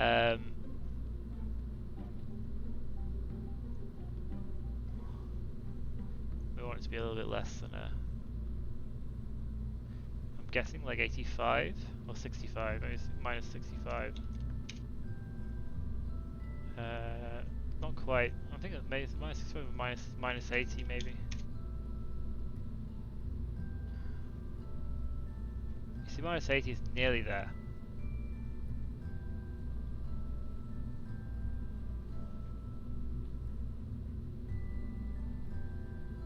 Minus 75, I think.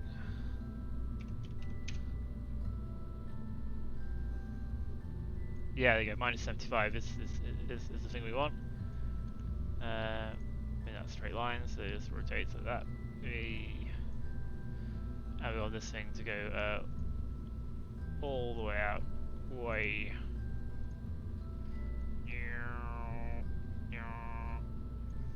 There we go. Probably take a bit more than 5 seconds. I think like 10 seconds is probably where we want to go with that. You know, it's a big job.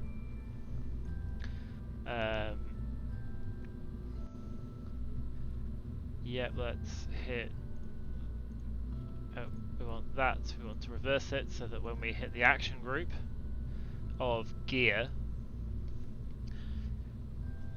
I think it's come a long way. Functional plans are a thing with 3 thruster types. So nice. Luckily, no orbital mechanisms. Oh, that's a shame. Yeah, I played this for ages. I've been playing some No Man's Sky a bit as well, like in VR, and like after playing 200 plus hours of Kerbal Space Program and going to No Man's Sky, where they're just are no orbital mechanics. You literally just take off, fly straight up, and you're in space. It took a bit of getting used to. I was like, what is this? What is this pointing where you want to go and just hitting the button and going there? Like that's not how orbits work. That's not how you travel in space. Yeah, luckily, yeah. So I kind of miss orbital mechanics in other games now because like I expect them to be there. Right, so we have this. We want a gear at the moment, which we don't really need these, but we do want gear to grab this bad boy and toggle direction and play sequence. So that will reverse the direction. So that when we hit the gear thing, the first thing it does is reverse the direction, so it goes to forward, and then plays it. And then if you hit it again, it should reverse direction and then play it backwards. So you basically have a landing gear, a toggleable landing gear with that. So yes, we have that. Let's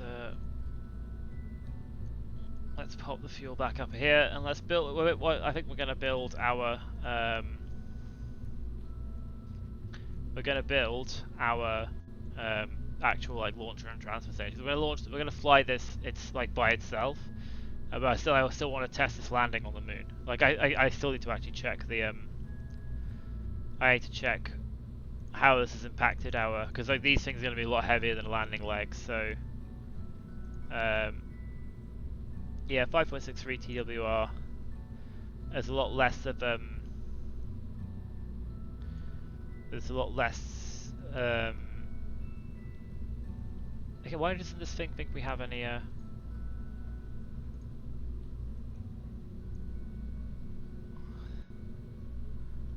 still confused as to why this thing doesn't.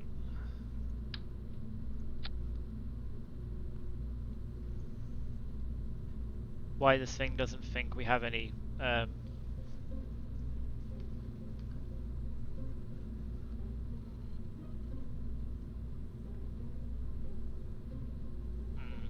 There was a mod that thruster balancing. It has a rotational effect, but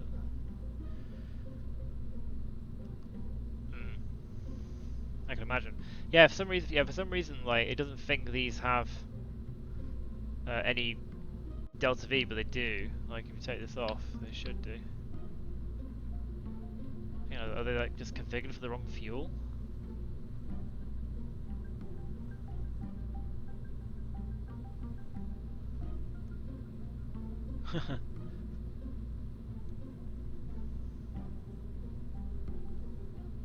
Is that added by a mod?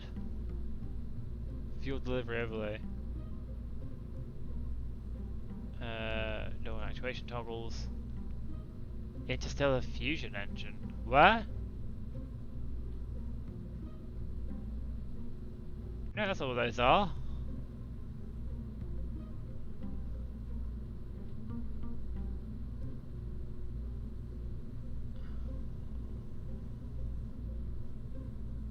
Spark liquid fuel engine. Interstellar fusion engine. That's not what that is. What? This is silly. This is ridiculous. They're just sparks. They're just liquid fuel. I don't understand why this thinks it's an interstellar engine. Like liquid fuel oxidizer.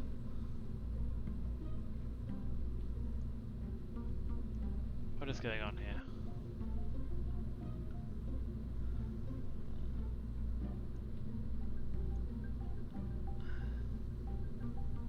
Again, for some reason it doesn't think this has any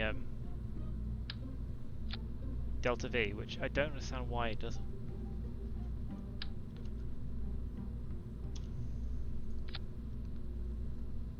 It was being very annoying in the wait, this thing does liquid fuel and oxidizer. Fuel delivery overlay.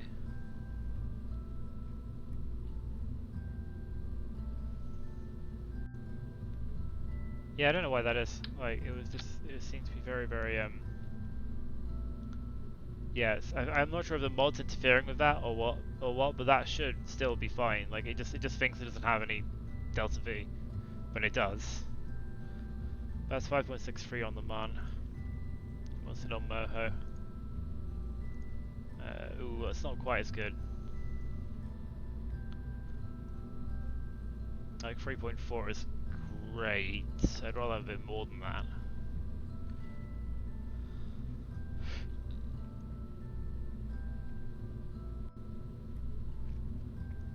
See, these are 60 kilonewtons each. So we're getting what 120, 300, 120, 300, 240 kilonewtons. One of these is 250, so that's slightly more. I don't think there's a smaller engine that gives you a better kick though. Aside from the vectors, but the vectors are just overkill. Unless we stick a couple of these on the outside. Actually,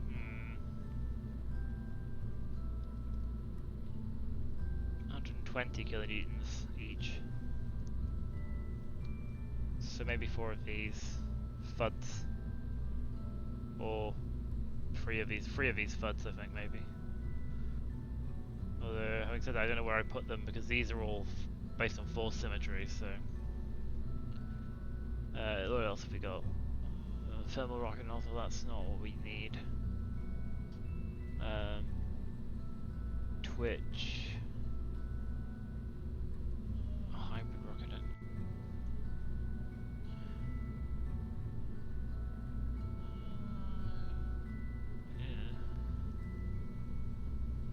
Never tried those before. It's like SLBs. Trying to find something that gives us a little. Yeah, there's not a lot, is there?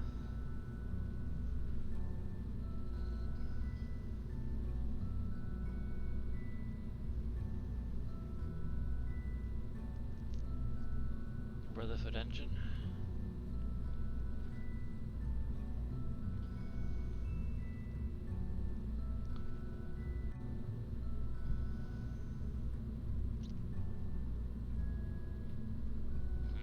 Right, I'm not sure there's really a better option here.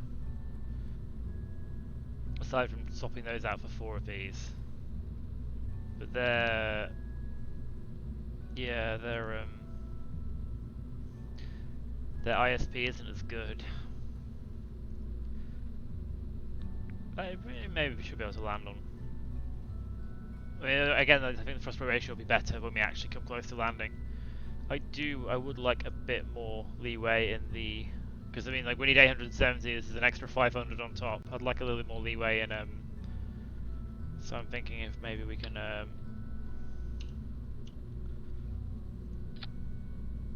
1400 is still not great.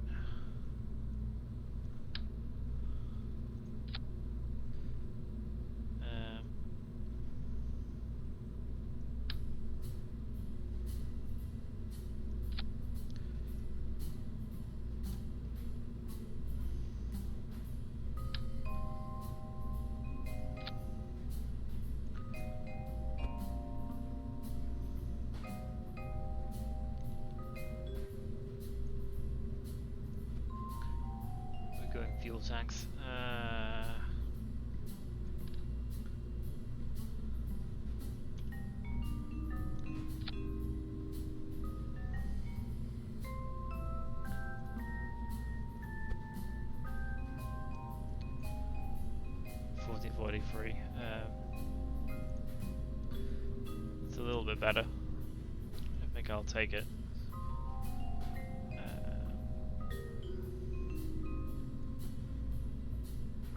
Again, it should be more than we need, but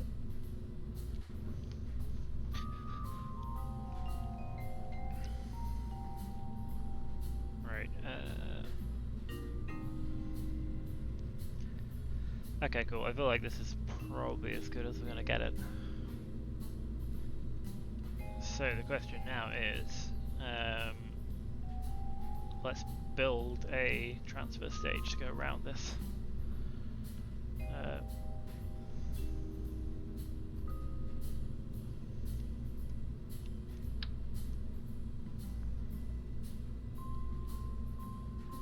So yeah, we need to get to Moho, which is a lot of Delta V. It's like 6,000, and I want to have some extra in the tank as well. So my plan at the moment is to have like main drive and then have like 4 tanks going around that will provide extra fuel. Is the idea. But since this is a decoupler, oh yeah, I also want to modify the action groups as well, because I want the action group, the landers action group. That's the point actually. To be fair, we're only using the gear thing on landers, so that's fine.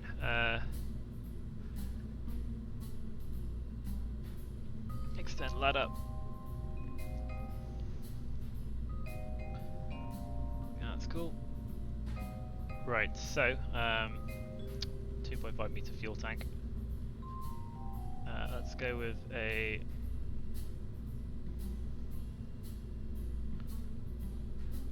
relatively. Oh, that's still on long. We want this on medium. I think it's probably the no, medium short. There we go. So we can use a mod to change this to liquid fuel only.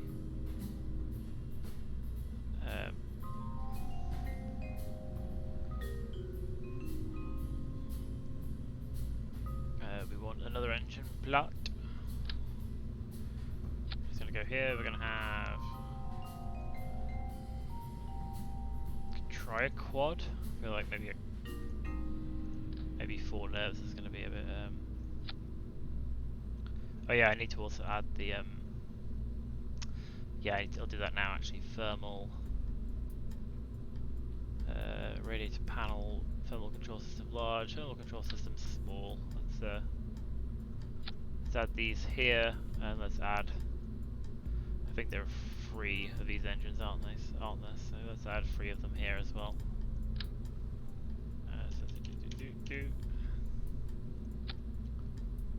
Just a bit kind of wary of needing thermal control, so hopefully that shouldn't adjust things too much. Can we set these then automatic? I guess automated isn't going to be the end of the world. We will need them. We'll add medium thermal control systems for these engines. Again, place them directly under the thing so the fuel tanks can go either side. So if we extend these at the moment. Right, so these need to be configured for where is it? Liquid hydrogen. We want liquid fuel for these.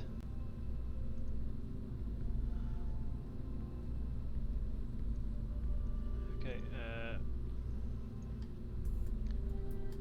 Again, it doesn't tell you how much delta V you get.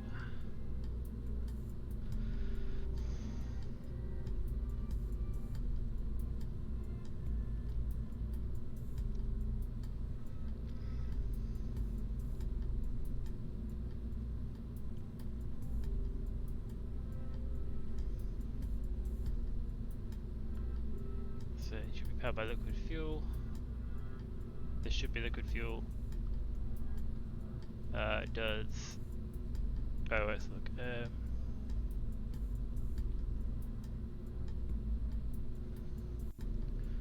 Where is the Kerbal Engineer Redux? So stage 2 has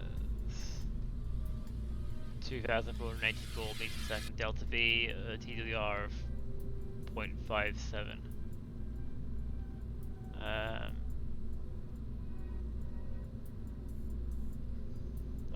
Max, so 0.41 then max. That's assuming we're in Kerbin vacuum for now.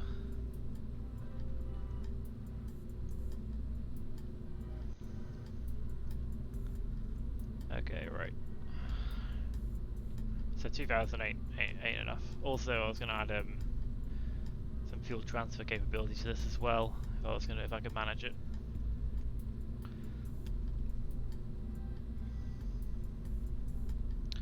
I'll worry about that with the actually it won't. Let's tell you what, let's add the Cloud Vector Undocking Port Senior. Let's grab a structural tube, just a short variety, just so we could stick a control core, a probe core in there. Remote guidance unit. Configure vessel naming. Moho Lander transfer. Name priority 1, it's just a probe. We will add a command control, one of these in. We will add 4 batteries. We will add 4. Where are they gone? Where have they gone? I want no, I want fuel tanks. I want radial monoprop tanks, so we can do some transfer. So, and then plonk that back on there. There we go. So that'll hopefully give us some ability to. We'll also add some command control. We'll add some RCS thruster blocks to the not the mini ones, no, not the big ones. Not the big ones. Probably about here. It's probably where about our center of mass is. Which we'll do. So basically, we can try refueling some with this, but you know it won't be end of the world if we can't. Again, probably is in here.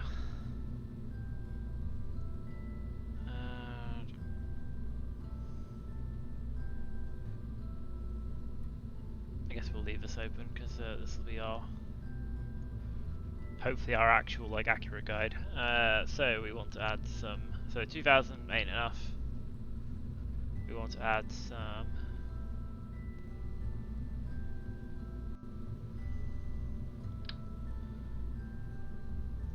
radial decouplers, which will yeah, that as well. And basically what I want to do is I want to transfer any remaining fuel into the main ship. That's the idea. So if there's any left in here, I'll transfer it. If not, then I won't. But I'm hoping I can use enough liquid fuel in this, in like the overall transfer state. So I'm thinking if we start with the, I do have some more liquid fuel options actually, like a Mark II liquid fuel fuselage. Like hopefully not sort of rotated like that, but I mean, I'll take it if that's the option. This will have really terrible delta V, but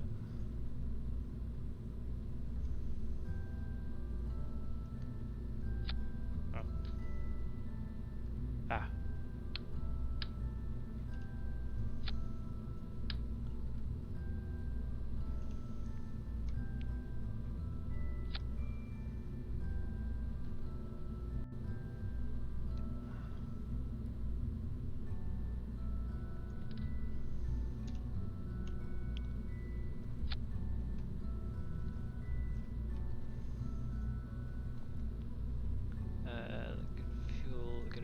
Liquid fuel.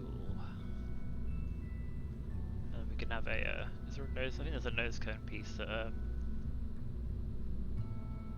contains some stuff, doesn't there? I think. Might be wrong.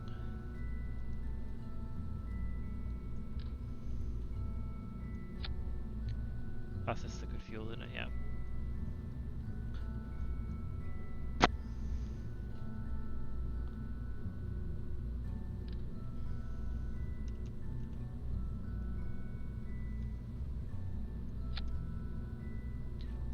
Hopefully also be, that's liquid fuel, not this one, that's contain liquid fuel. And then we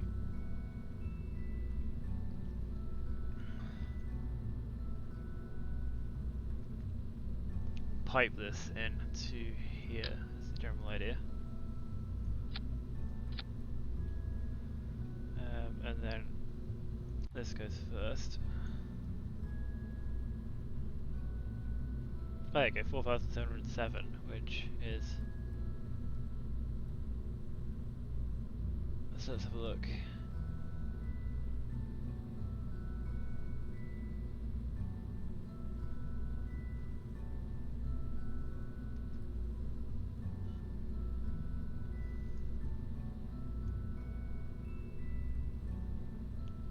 Just a tiny cap. Oh yeah, you do need some like tiny. I mean, this is going to be a like I'm going to have this entire thing in fairing as a plan, so this won't be a problem when it's going into orbit. But let's look. 5,257. If I'm reading this right, so I'm assuming that this is like the first stage is 5,257, and then this is the total. So by stage 2, you've got 2,427 in stage 2, for a total of 7,685. Then stage 3, yeah, 35 minutes of burn and that. Right, let's strut this up and give it some separatrons. So structural. Oh, we're nearly at 2-hour mark, so I will try finishing this off, and I guess we can add the. Where's this gonna go? I guess it can go there. Hopefully that hasn't interfered with any. Yeah, it kind of has, but it'll be alright. You can leave these turned off for.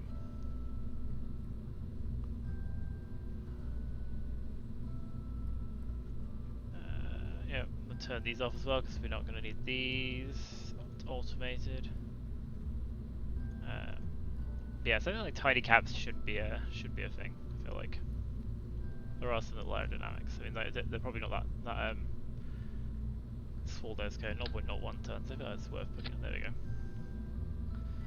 And we'll get some slightly larger ones to go onto the bottom. Actually, I feel it looks a bit better if they're black. There we go. Right, so yeah, I mean some more struts. And again, look at that, 0.18 is not a great thrust to weight ratio, but it's not the worst. Like it's I mean, there'll be some long burns, but it's doable.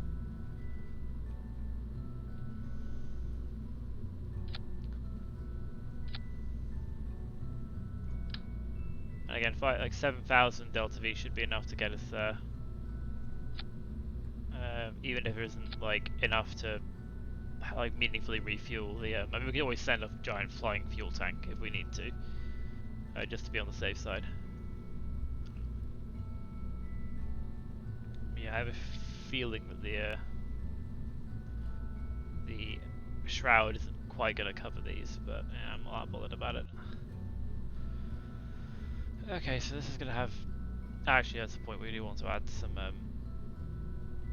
Yeah, we do. Like, since this is our transfer stage, we do want to add our solars and stuff onto here. So, and I also do want to add some reaction wheels as well. So, reaction wheels.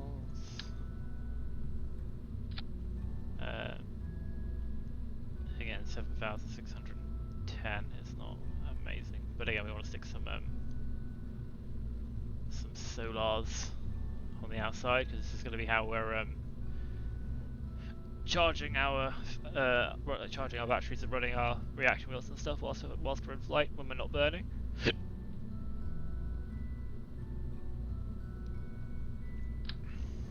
Go for some 1x6. Stick them on there.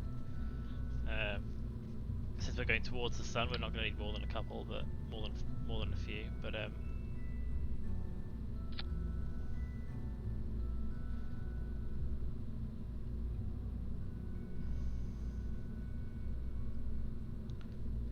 cool. What's the naming convention of this thing? Where is Moho Lander Test Mission? That's cool. I also want some Sepratron engines. Where are my Sepratrons at? There we are.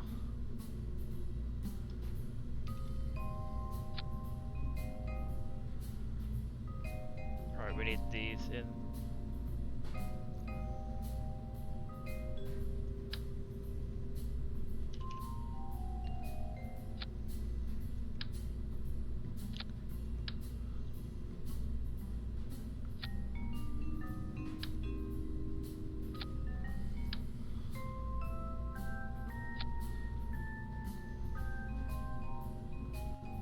Make sure these definitely get separated when the time comes.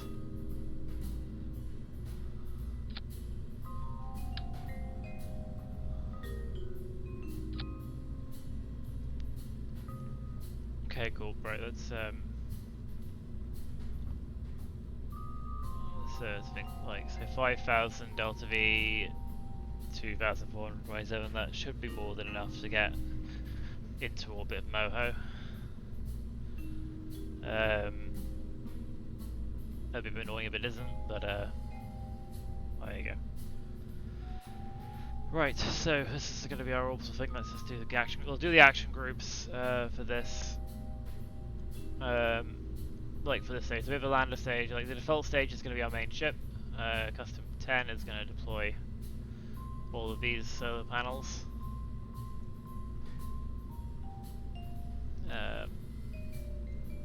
We'll add a communication dish on.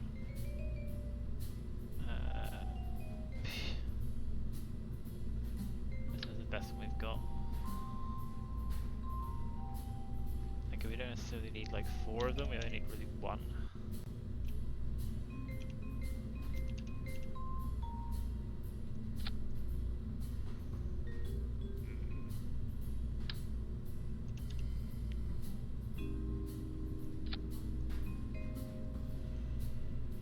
I'll do.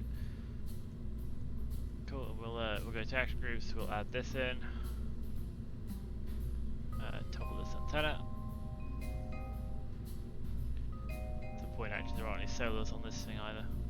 Let's add a couple of solar panels to there. We won't add them to action groups. We'll just have them for when we need them. So we'll add a couple just onto there. So we can deploy them. Because obviously these things are going to get attached at some point. But yeah, so that we'll leave these as automated. Hopefully those will be enough to keep the engines cool. But yeah, I guess this wants to be probably long variant anyway, but we'll get the payload.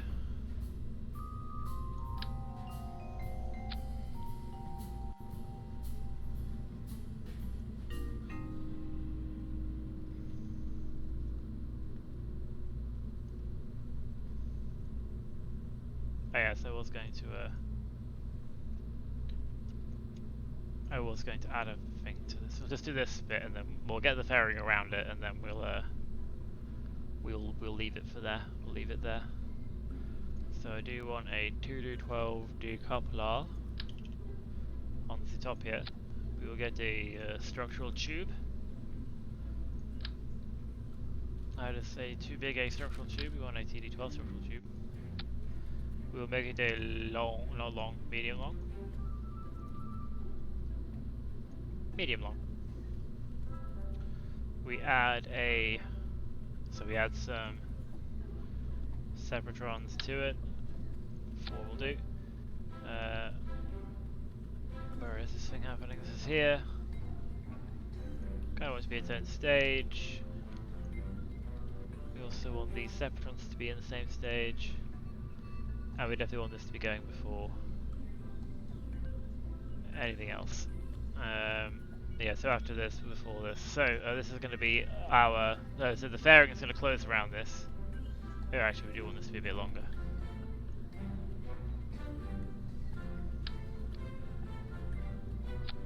Because we want this to extend past that, so the fairing can close around it. I made it long.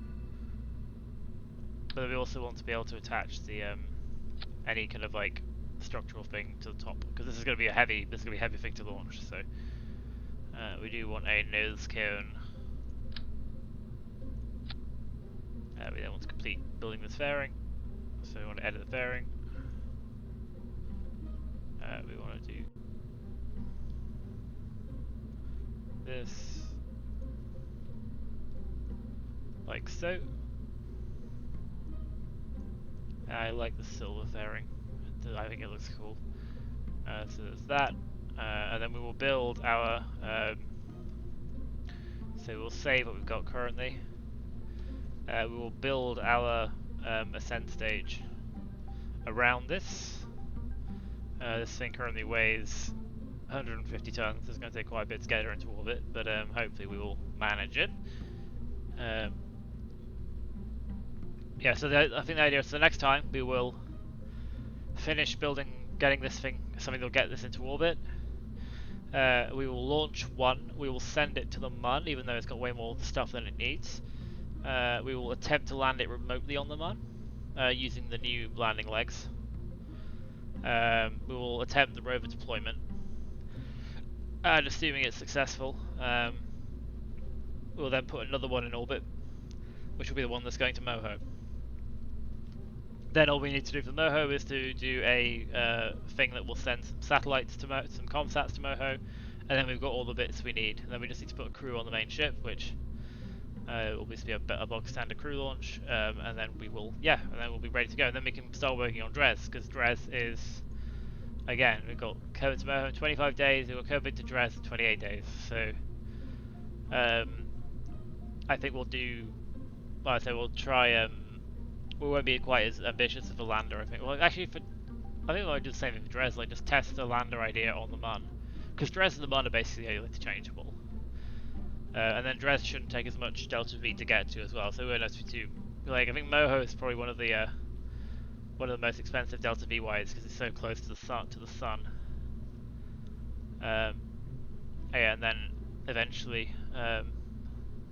there's a Kerbin to E.V.A in a year, and there's Kerbin, like the return for Junior from Kerbin is after all of this, so we could well have 3 other interplanetary missions underway. Like, to be fair, the Moho could well be there and back before the Junior one is, because I think the Moho return windows are a lot quicker than because Moho orbits so quickly. But anyway, we'll decide on that stuff later on in the day. We will not launch this. We don't launch it yet because it's not going to go anywhere if we do. We will save it. We will go back to the Kerbal Space Center. And we will save the game and call it there for the evening.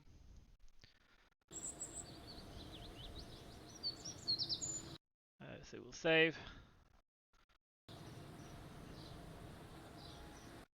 And we will quit to main menu.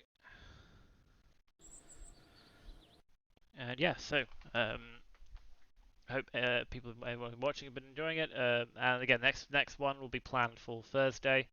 It's like the regular one, unless I decide to do like a bonus one. between now and then. Like I did one on Tuesday last week. It depends. If I want to play the game, if I want to play my science mode save, then I will stream it because I'm trying to like stream and record the entire playthrough. So if you don't catch it, then it'll be on YouTube like later that evening. If you're really interested in watching me ramble on whilst I try and build the crash rockets.